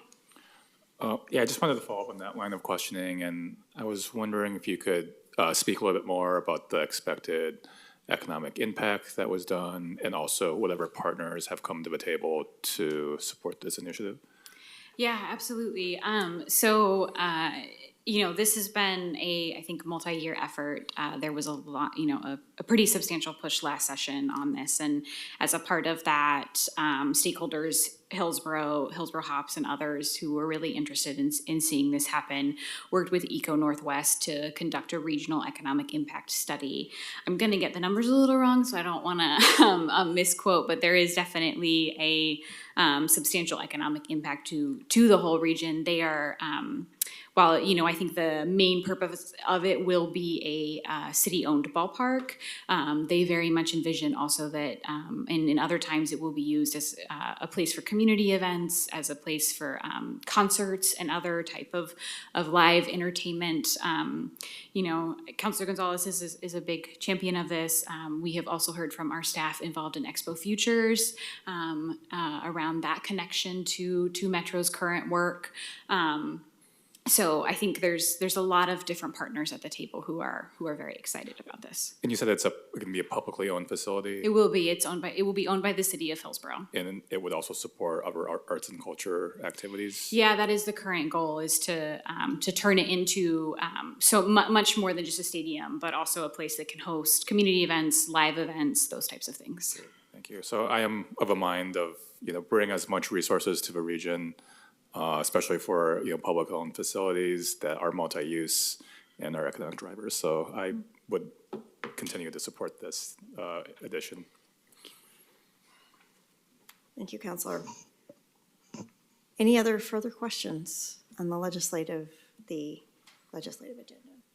All right, do I have a motion to approve resolution number 24-5377 for the purpose of adopting the 2024 state legislative agenda? So move. Second. It's been moved by Councilor Simpson and seconded by Councilor Lewis. Any further discussion? All right, Georgia, will you please call the roll? Counselor Nolan, Yes. Counselor Wong, Yes. Counselor Lewis, Aye. Counselor Simpson, Aye. Counselor Rosenthal, Aye, as noted, objection. and Council President Peterson. Aye. Thank you. The motion passes. Thank you. We'll move on to Resolution 24-5376 for the purpose of adopting the 2024 federal legislative agenda for the 118th Congress. Much like the state legislative priorities and principles, Metro's federal legislative agenda supports Metro's policy and funding goals, in this case through engagement with the Oregon Congressional Delegation and federal agencies. At the work session on January 9th, Metro Council provided feedback to staff about the proposed federal legislative agenda for the remainder of the 118th Congress. That feedback has been incorporated into the revised version before you today. Here with us today is Betsy Emery, our Metro Federal Affairs Advisor, with a final conversation of something that's ongoing. Yes, very much an iterative process similar to the state version. Good morning, Metro Councilors. Betsy Emery, Federal Affairs Advisor. And my presentation today is really a follow-up to the discussion that we had during the January 9th meeting. And today you'll be considering a resolution to formally adopt the federal legislative agenda for the remainder of the 118th Congress. Next slide. And as a reminder, the dynamics on Capitol Hill are especially challenging right now. Divided leadership in the House and Senate, coupled with a high-stakes election year, are going to make it really hard to pass large-scale legislation. But it's still really important for us to have a legislative agenda that guides our federal advocacy and engagement. And this agenda before you today identifies federal policy, funding, and regulatory needs for regulatory needs that reflect Metro's current priorities. It is an outward-facing document that defines Council's position on issues of interest to the agency, and it allows government affairs staff to operate nimbly and defines our advocacy goals for the Oregon delegation and federal agencies. The federal legislative agenda is structured around multiple priority areas that largely reflect the agency's various department and roles. This includes advancing equity, affordable housing and homelessness, clean water and healthy ecosystems, economic prosperity, safe and reliable transportation, and waste prevention. Next slide. So I've worked with program staff to incorporate feedback from the January 9th work session and the individual briefings that I had with each of you as counselors. And so the edits include amplifying our advocacy for federal policies and investments for pedestrian safety and making that a priority as opposed to just being not just being a principle, but really making it a core component of my advocacy at that level. And this really is reflective of the dramatic increase that we're seeing in this region and nationally for pedestrian fatalities. Additionally, the updated document before you includes support for federal transportation policies that remove barriers to fish passage and wildlife connectivity, such as fish passage projects identified in the new RTP. I also ensured that the policy priorities of various coalitions that Metro serves on are reflected, such as the Multnomah County Drainage District and the Willamette Falls Locks Authority. And last but not least, considering the upcoming long-range planning and visioning processes that will be happening, I included language to investigate funding opportunities that would support the broad-scale public engagement that we would like to see for those processes. Next slide. And we're keeping it really short and sweet. I know we have a pretty packed agenda here today, so I'm happy to entertain any questions that you have while you consider adoption of this legislative agenda. Thank you. Thank you, Betsy, and thank you for the continued conversations with each of us. And I know that we have had a lot of conversations. So I'm seeing Councilor Rosenthal. Thank you, Madam Chair. Just a quick question, I think I've asked this, and maybe I'm just sort of for the record. There's nothing, I appreciate the efforts that have gone into this, and there's nothing on our agenda that I disagree with. I think it's good, and I think it's proactive. One of the things that occurs to me is we talk about long-range planning, but we also talk about short-range problems, which has to do with climate change. Now, recognizing that Oregon is not a key player in climate change, we're a small economy and a small population, but one of the things, I'm just wondering if there is any potential for legislation that would do something to upgrade our energy infrastructure nationwide or region-wide, which is something that is going to be necessary if we're going to try and meet some of our climate goals. In other words, if we want to enhance alternative energies, we're going to have a substantially changed power grid throughout the nation. And I'm just wondering if there's any way that we can weigh in on that in this coming legislative session. Thank you, Counselor. Energy transition is a very important component of the conversations that are happening on Capitol Hill right now as a means of mitigating and trying to reduce our emissions and support a transition to a more climate-friendly source of power, I guess. And these conversations are so deep, right? Like just yesterday, there was a letter from many, many legislators to FERC asking them to try to amend their processes of how they renew and review various energy projects from a regulatory standpoint. So yes, those conversations are deep and expansive. In terms of Metro's engagement on those topics, I think that is something that we can entertain from kind of a coalition standpoint and looking at our partners throughout the region who are really experts in that space. I'm thinking about PGE, I'm thinking about Energy Trust of Oregon, I'm thinking about some of the folks who are involved in building, authorizing, regulating those types of grid investments and improvements.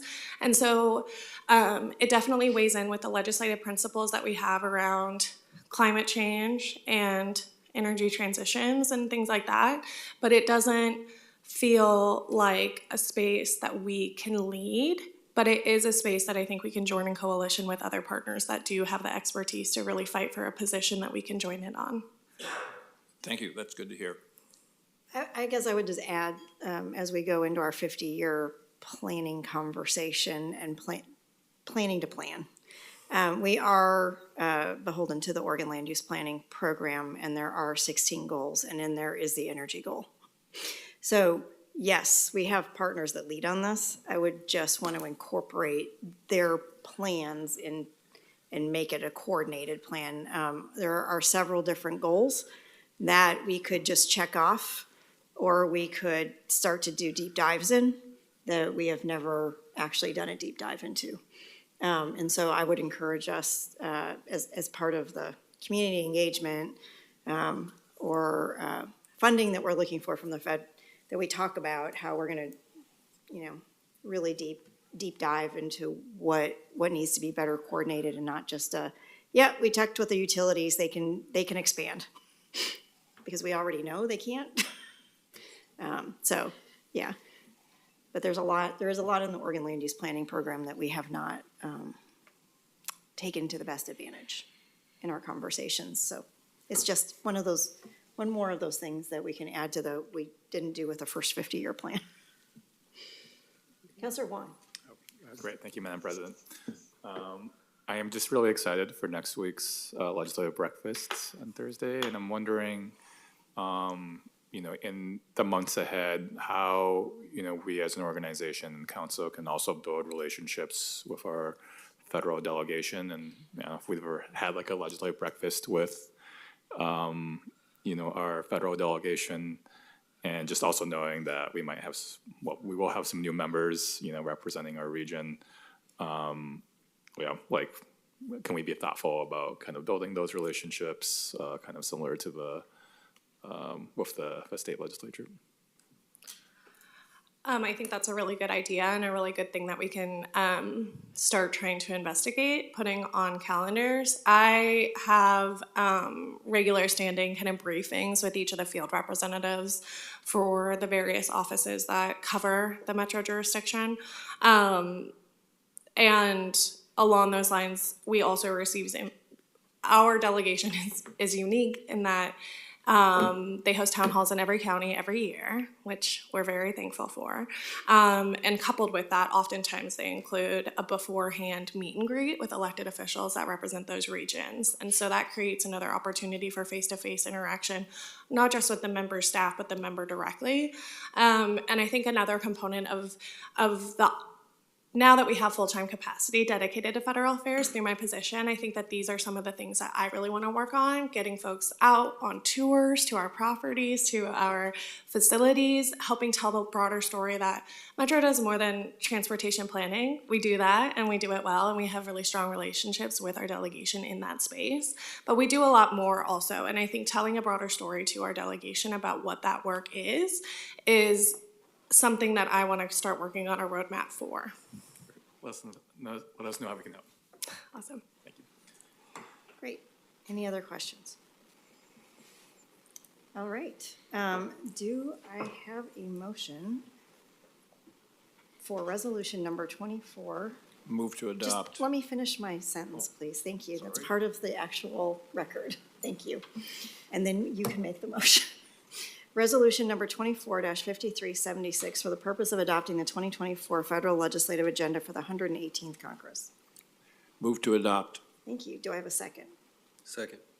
It's been moved by Councilor Rosenthal and seconded by Councilor Simpson. Any further discussion? All right, Georgia, will you please call the roll? Councilor Lewis. Aye. Councilor Nolan. Yes. Councilor Simpson. Aye. Councilor Rosenthal. Aye. Councilor Wong. Aye. Council President Peterson. Aye. The motion passes. Thank you. Thank you, Betsy. Thank you. All right, we're moving on to resolution number 23-5371 for the purpose of awarding 2040 planning grants. In May 2023, Metro launched its most recent iteration, many different iterations, of the 2040 Planning and Development Grant Program. I think it shows our ability to be flexible of what the needs are out in our community for moving us forward.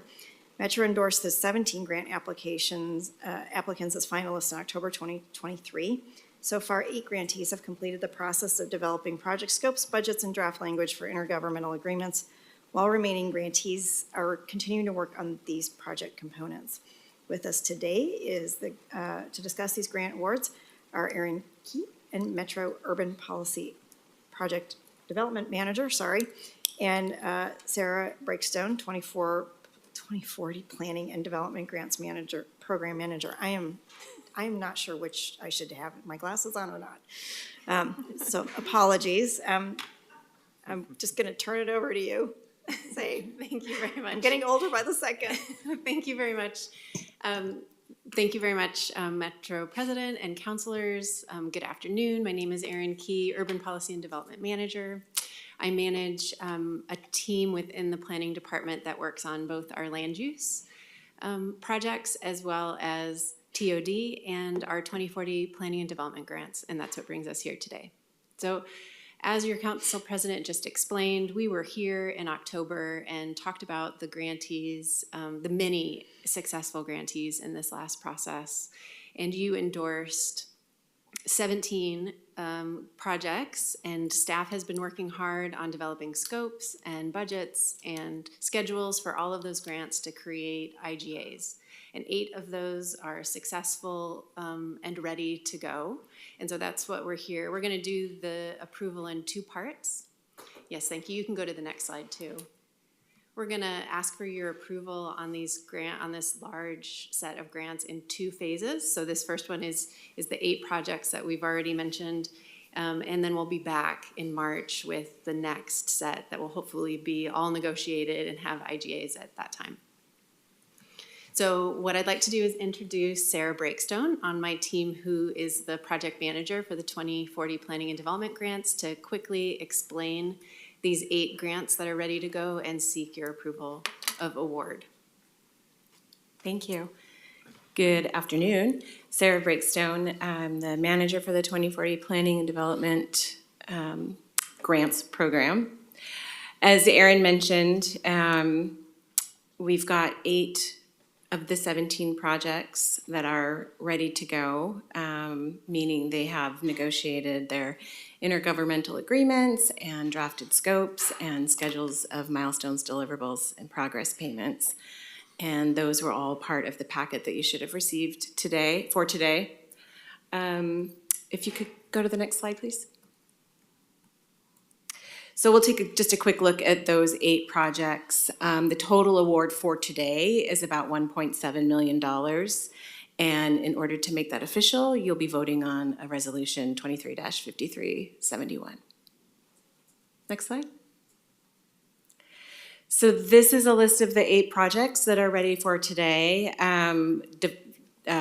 organized around the grant categories that we had for this cycle. So in the Equitable Development Grant category, we have 4 projects today. The Beaverton Lombard West Project, Hillsborough Calle Diaz, the Cornelius Town Center Anti-Displacement and Anti-Gentrification work, and Clackamas Heights Redevelopment Plan, which was submitted by the Housing Authority of Clackamas County. And this is really the bulk of the funding that's being awarded today at about $1.4 million. Next slide. We had 5 industrial land readiness grants this cycle. 1 of those is ready to go now. The other 4 are still working on it. Today, we have the Oregon City project, and this is taking a look at zoning code and infrastructure for the Thimble Creek industrial area. And fairly small grant. Next slide. In the community engagement category, we've got 3 projects: the Gresham Y East Trail Project, Tigard Home. This is enhanced engagement for the housing, opportunity, mobility, and ease work that Tigard is doing citywide. And then the Washington County engagement strategy for engagement for the equitable development strategy. You'll see that the Gresham project, when you endorsed it in October, it was a $55,000 budget. It's gone up by $5,000, and the Tigard Home project has gone up by $10,000, and those are both due to just additional budget needs that were identified as they got into the more refined scoping process and started reaching out to consultants. And a total of $220,000 in this category. Next slide. So yeah, quickly, next steps. Council will vote on whether or not to pass this resolution that will award these funds. If it passes, the IGAs will be finalized and executed, and then projects can start to work. And then we'll be back, as Erin mentioned, in March with the next and hopefully last batch. So there'll be 9 projects coming before you early March for funding as well. I think the last thing that we wanted to add is that we were here before you a couple months ago talking about some ideas that we have for refining the 2040 grant program and making some updates to how the program is administered and how the program functions. And we promised we would be back to you with a sort of a more solidified implementation plan, and which is mostly done through updates to the administrative rules that govern the 2040 grant program. So this is just kind of a heads up that we will be back here on February 13th to talk about those program refinements. Any questions for us? Counselors, any questions? Excuse me? Counselor Huang, go ahead. Thank you. I'd be remiss if I didn't ask about the list, and I don't see any City of Portland related projects. Does that mean they're just There's several in being the second considered? batch. Okay. There'll when we be come back in 4. March. Okay. And is there a reason why that was split up that way? Was it? It really was just based on who was ready. Some of the grantees, some of the applicants were just a lot further into their scoping phase than others. And so it really just had to do with who was ready. Okay, great, Yeah. thank you. No reason other than that, yeah. Having been deeply part of Clackamas Heights and the issues around the original location and the isolation, where does the county sit right now in terms of what they're planning for? Because they had made a hope 5, 6, whatever, they had missed the deadline for that application to move Clackamas Heights. Do you know what is their intent now with this planning process? So for this grant, their plan is to develop to create a redevelopment strategy for Clackamas Heights where it currently exists. So they have like a 16-acre site, and this is a plan to redevelop it, make it a more efficient and better utilized site. My understanding is that it's pretty underutilized right now. So, a lot more housing available. There's nothing in the grant application that I've seen that talks about relocating. Okay, if that is the case, did we talk to them, did they, in the proposal, anything about how to bring services closer and the transit issues? They finally have sidewalks, which is great. But I don't want to go too far down this rabbit hole, but keeping it where it is extremely isolated from being able to access anything. Mm-hmm. So I'm not sure that I know the answer to that. We'll Yeah. follow up. What I have and can send to you is their detailed scope. I don't know that it has a lot of that, bringing services to the area element to it. But we can take that as an important element Mhm. and talk to them about how that fits into their I scope. mean, they could also be making plans for the supportive housing service measure to support this. I would like to know a little bit more because, We can do that. there's a lot of work to try and get TriMet to bring more service to an area that's extremely isolated and it does not have much traffic. So, I mean, I don't want to dictate to the county, but I do want to know if we're helping expand this, how will these folks be served? So it would be Okay. great to know. Thank you. We can follow up on that. I'm for sure they're already thinking about it. It's just top of mind. Good Thanks. to know. Thank you. Great. Any other questions, counselors? All right. Seeing none, do I have a motion to adopt resolution number 23-5371 for the purpose of awarding 2040 planning grants? So moved. Do I have a second? Second. It's been moved by Counselor Simpson and seconded by Counselor Rosenthal. Georgia, or any further discussion, counselors? Georgia, will you please call the roll? Counselor Wong? Aye. Counselor Lewis? Aye. Counselor Simpson? Aye. Counselor Nolan? Yes. Counselor Rosenthal? And Council President Peterson. Aye, the motion passes. Thank you. Thank you. Thank you. It's exciting work. All right. We'll move on to our final agenda item, Waste Prevention and Environmental Services System Finance and Solid Waste Fees discussion. Counselors, the Metro's Waste Prevention and Environmental Services Department plays a critical role in overseeing and planning our region's waste system. This includes cleanup services for dump garbage, education, and information services for the public, and partnering with governments, businesses, and communities across the 3 counties to reduce waste. Metro assesses fees on solid waste to generate revenue to fund essential programs and services such as transfer station operations, waste reduction programs, cleanup of dumped garbage on public lands, and general agency functions. Today's work session is a part of a series of engagements to provide additional technical information to inform next year's budget and fees. Today we have Marta McGuire, our WPES Director, and we have Brian Kennedy, our Chief Financial Officer. Welcome. Thank you. Good afternoon. Thank you so much for having us here today. As President Peterson mentioned, this is a part of a series of work sessions that we've been series of topics that we've been engaging with you on since the fall. As you may recall, in September, we discussed the regional waste plan guidance, and we had our equity program manager, Rob Nathan, help share the history around the development of the regional waste plan, and we talked about those plans' outcomes and council's priorities. We also heard from attorney Shane Adma on Metro's authority and roles as we discussed our levers for advancing progress. And today we have our Chief Financial Officer, Brian Kennedy, who's going to dive more deeply into the financing and the dynamics of our regional garbage and recycling system. Next slide. Our department's primary mission is to protect people and the environment, and we do that through waste reduction and managing garbage and recycling safely for people and businesses. Metro plays a key role in advancing change to manage waste safely through our operations of our transfer stations that handle more than 500,000 transactions each year, to nearly the 30,000 youth that we've touched through waste reduction topics in schools in this year alone. Next slide. The regional waste plan provides a framework for how Metro works with partners in the region to advance our vision that crosses 2 important systems. The first system featured here is the reuse, recycling, and garbage system.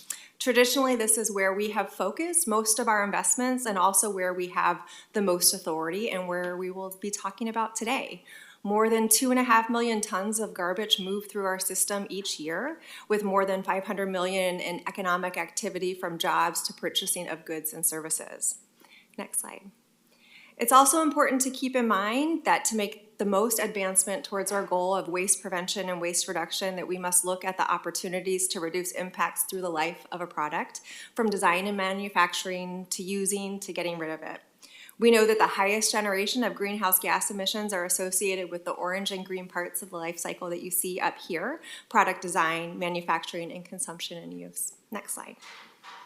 I shared this decision roadmap earlier this week that includes the decision topics that we will be bringing to you over the next few months. And as I mentioned today, the presentation is an informational topic to inform upcoming decisions on the key areas listed here. Our waste fee policy task force that includes Councilor Simpson, Councilor Lewis, and Councilor Nolan also had the opportunity to engage on this topic. So it may be a little bit familiar for you, but we're looking forward to engaging with you on it today. So with that, I'll turn it over to Brian. Thank you, Marta. Again, my name is Brian Kennedy. I use he, him pronouns, and I am the Chief Financial Officer here for Metro. Next slide, please. The goal of this presentation is to ground our conversations around the solid waste system in a broader economic context, bigger than just Metro's budget when it relates to solid waste and the fees we impose related to solid waste.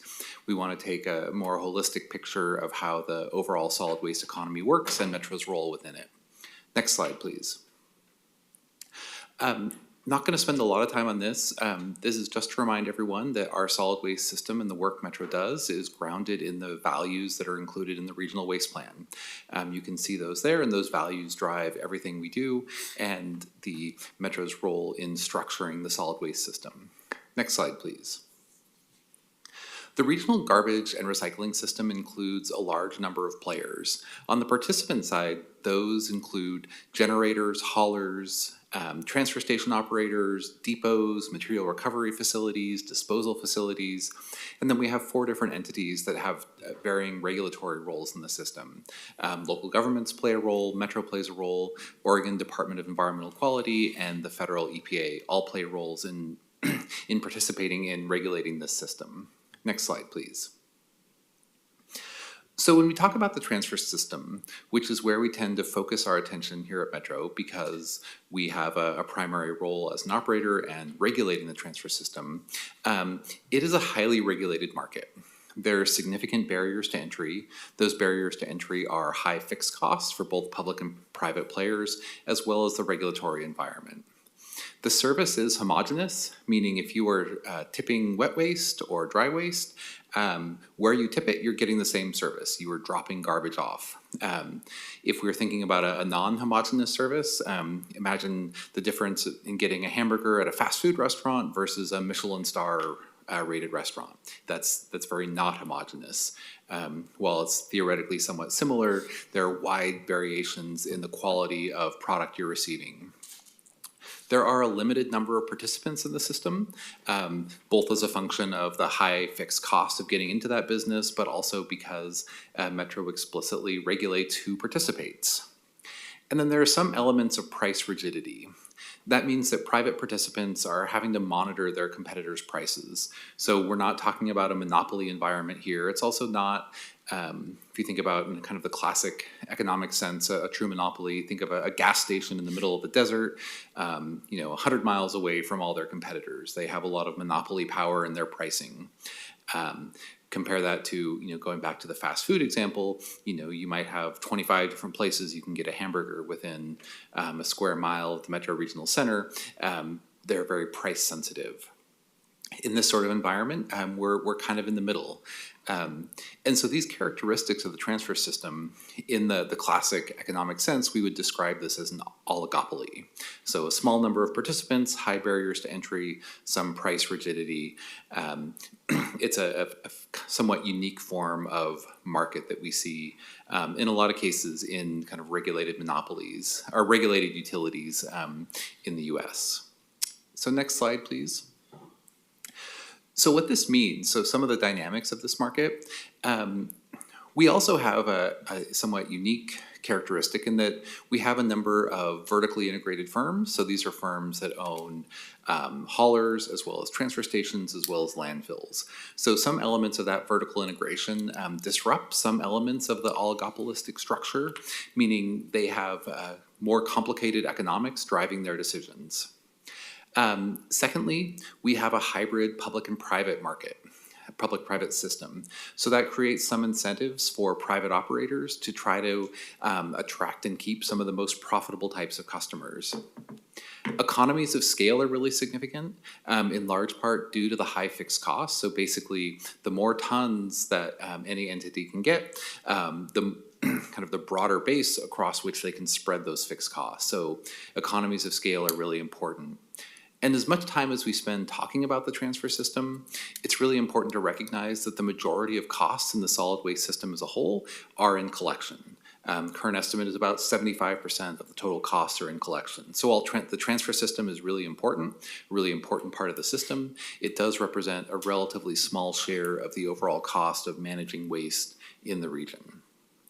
Next slide, please. So Metro's participation in the market, as you know, we are a regulator of private facilities. We are a transfer station operator. We provide programs and services, and we're also an investor. So we play a number of different roles in the overall solid waste system. Next slide, please. So thinking about our role as a transfer station operator, there are really four kind of high-level goals we use in approaching our work. So first, we're a provider of public goods, thinking primarily about self-haul and household hazardous waste. These are services that would not be provided otherwise, generally,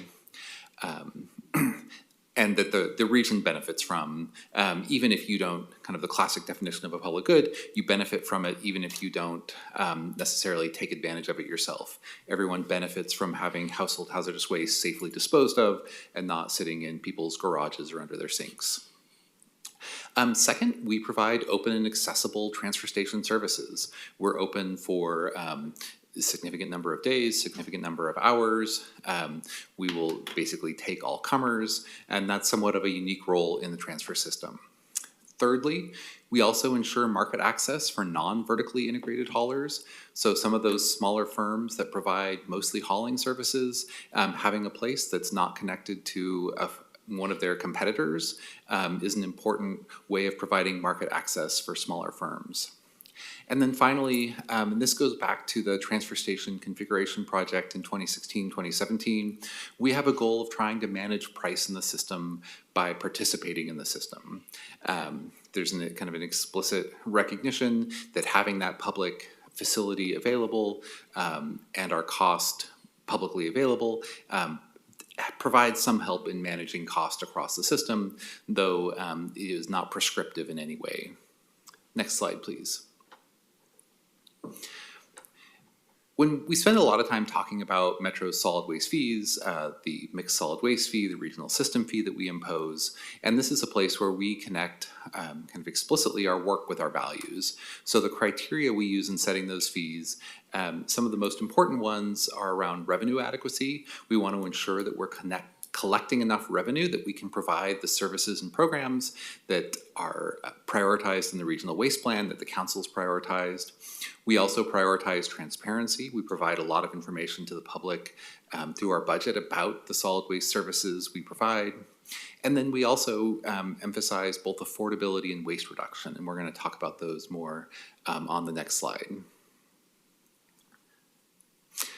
So one of the most important takeaways is that waste reduction and affordability are direct trade-offs. So in this chart, going from kind of the least effective for reducing waste to the most effective for reducing waste side.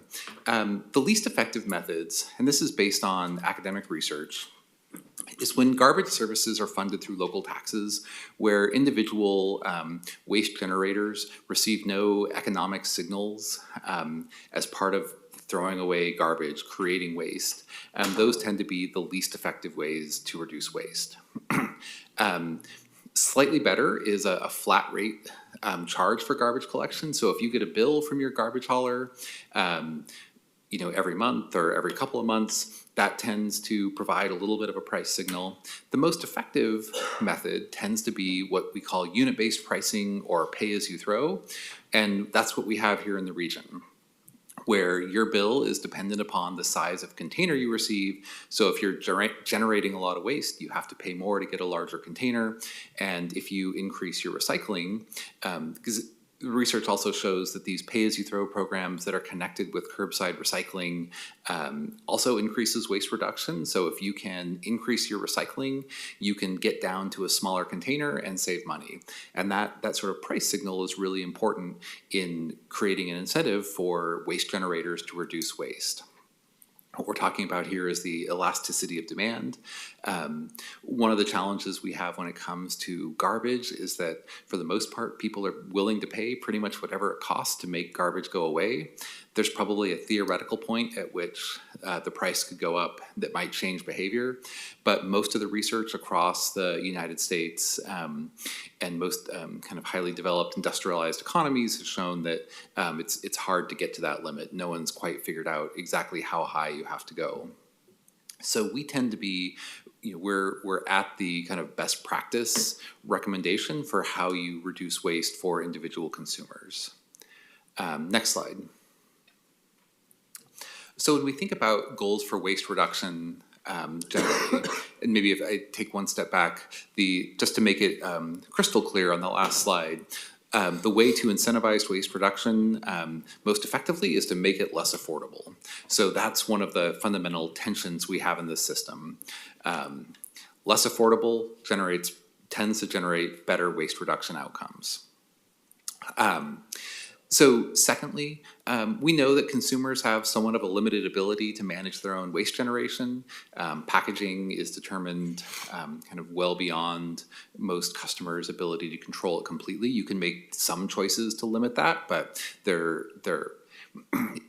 it's a challenging position for customers to really get to a zero waste generation environment with the way most things work here in the United States. We also know that moving fees upstream tends to be the most effective way to achieve that, but it's legally and administratively difficult. just to put a fine point on it, if you're trying to reduce packaging, and most packaging is created outside the United States by companies not subject to US laws, we have a limited ability to control that.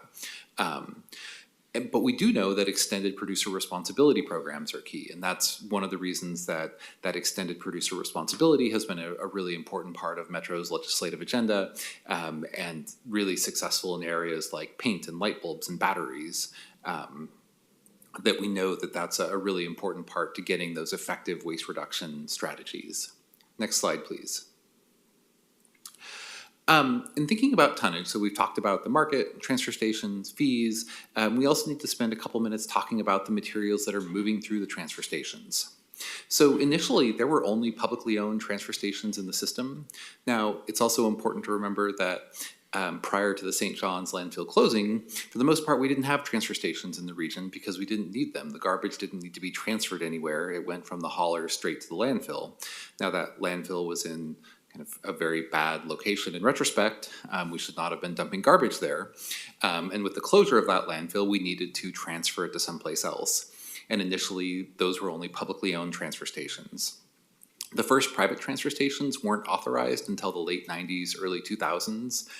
And so we've used a handful of strategies over the years to avoid stranding the public investment in those, our two transfer stations, Metro Central and Metro South. Next slide, please. So protecting those public investments, the first approach was assessing the transfer station fixed costs essentially on the regional system fee. Some of the structure back in the late 90s was a little bit different than what we have today, but it was effectively charging those costs out across the entire system, not just the customers at the public stations. Our current approach, we uses the tonnage allocation process to guarantee Metro 40% of the wet waste. And again, the primary reason for that is protecting the public's investment in those transfer stations. It costs a lot to maintain them and operate them. And so we want to ensure that kind of a reasonable amount of waste moves through those so that those fixed costs are spread across a relatively large number of customers. And then again, the remaining 60% of wet waste is allocated to private transfer stations through the tonnage allocation program. Next slide, please. This shows the tonnage allocation history over the last 5 years. I don't think we have 2023 numbers quite wrapped up yet, so we've got 2018 through 2022. The important takeaway here is that green line in the middle shows the Metro share as a percentage of total tons in the region. And these are just wet waste tons. Blue is private transfer stations, red is Metro transfer stations. And you can see there's not a lot of fluctuation. We hover right around that 40%. We hear a lot about Metro as a competitor in the transfer station space.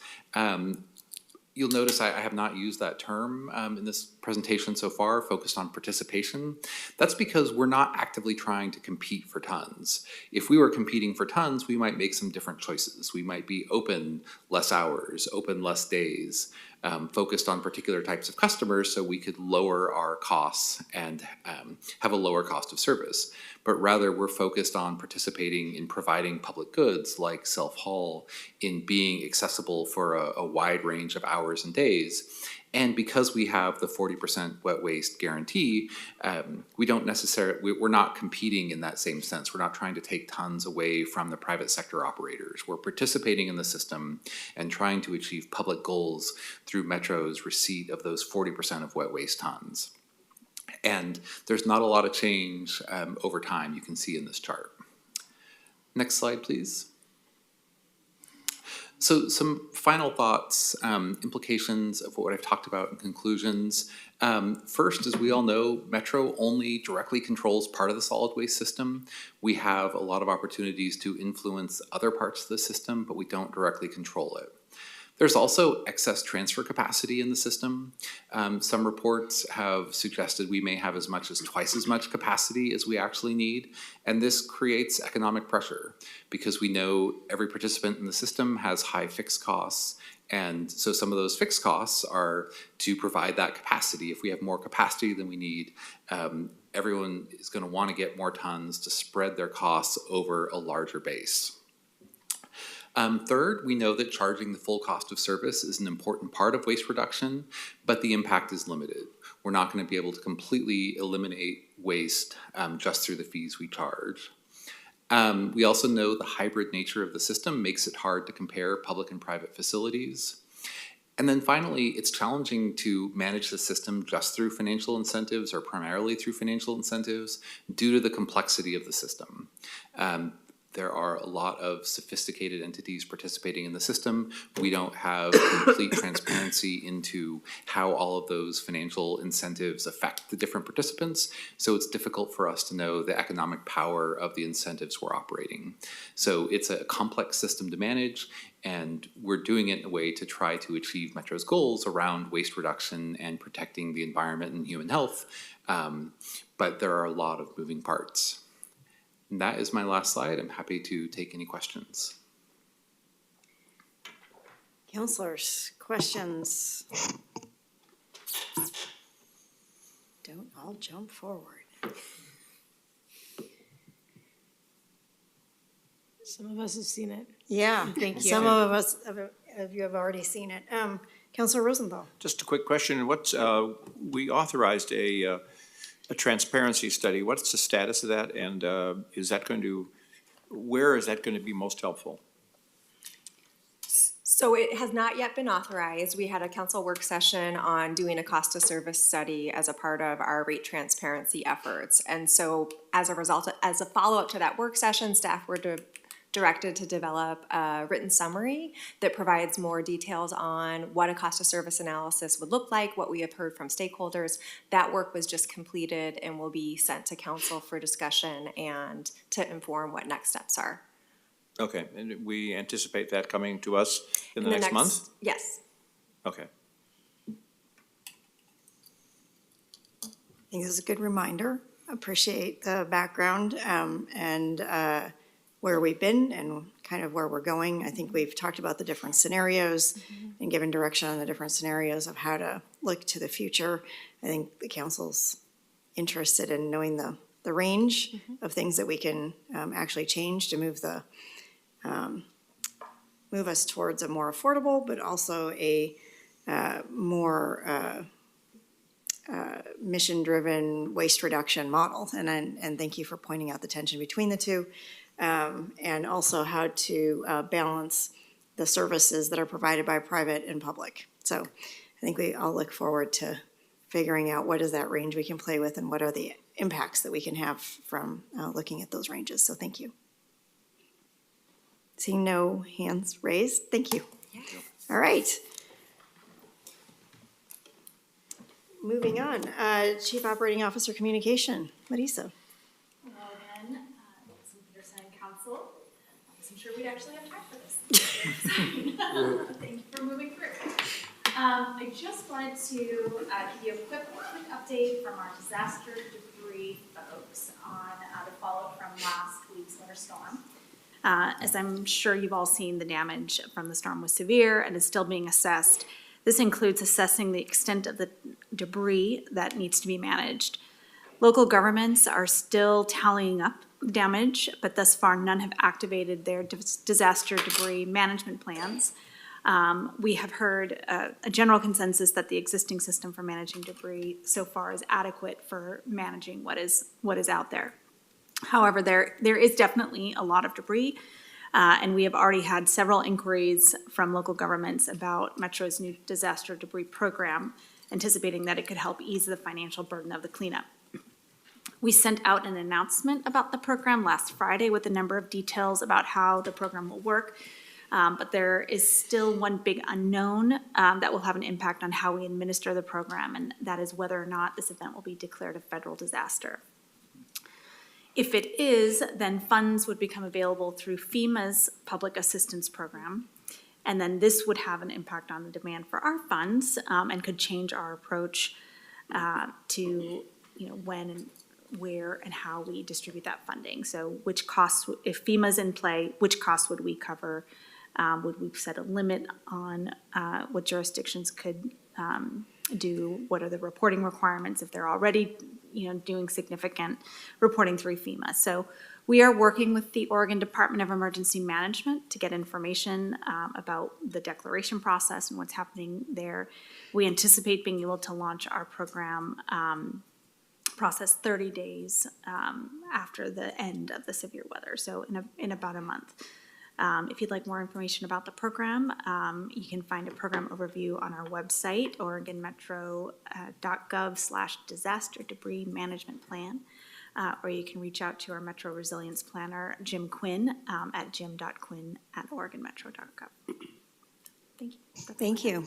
I'm glad that we have gotten together our debris management program. Yes, and This is going to be an annual thing. It's sure feeling that way. Ultimately, the hope is to have about $5 million in that fund. There's currently between $700,000 and $800,000 in that fund. We just started accumulating, I believe, last year.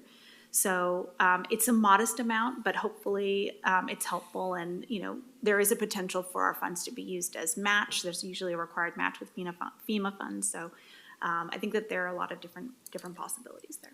Thanks. Councilor Lewis. Sure, thank you so much. I have concern because Clackamas County is not working with the state and not accepting state funds. Yet I know City of Lake Oswego was hit particularly hard, City of Milwaukee as well. And I'd be curious if you could reach out to those two city managers and see if there's a way to help those two cities who feel left out because of actions of a county that is acting on its own. Absolutely. So the good news is because this is our program within our control, we're not dependent on the normal city, county, state flow of emergency management like declarations and funding. So we should be able to assist them. Thank you. Thank you. As a Lake Oswegan, thank you. Councilor Simpson. Just on that note, I fully support what Councilor Lewis is saying. Could we also provide that support for our smaller cities? Because, I went presented to Wood Village and they got hit pretty hard and they couldn't respond. And so they have a lot of issues happening out their way that they cannot tackle, so. Absolutely. And our program is available to all the cities within the metro region. And our communications have gone out to everyone.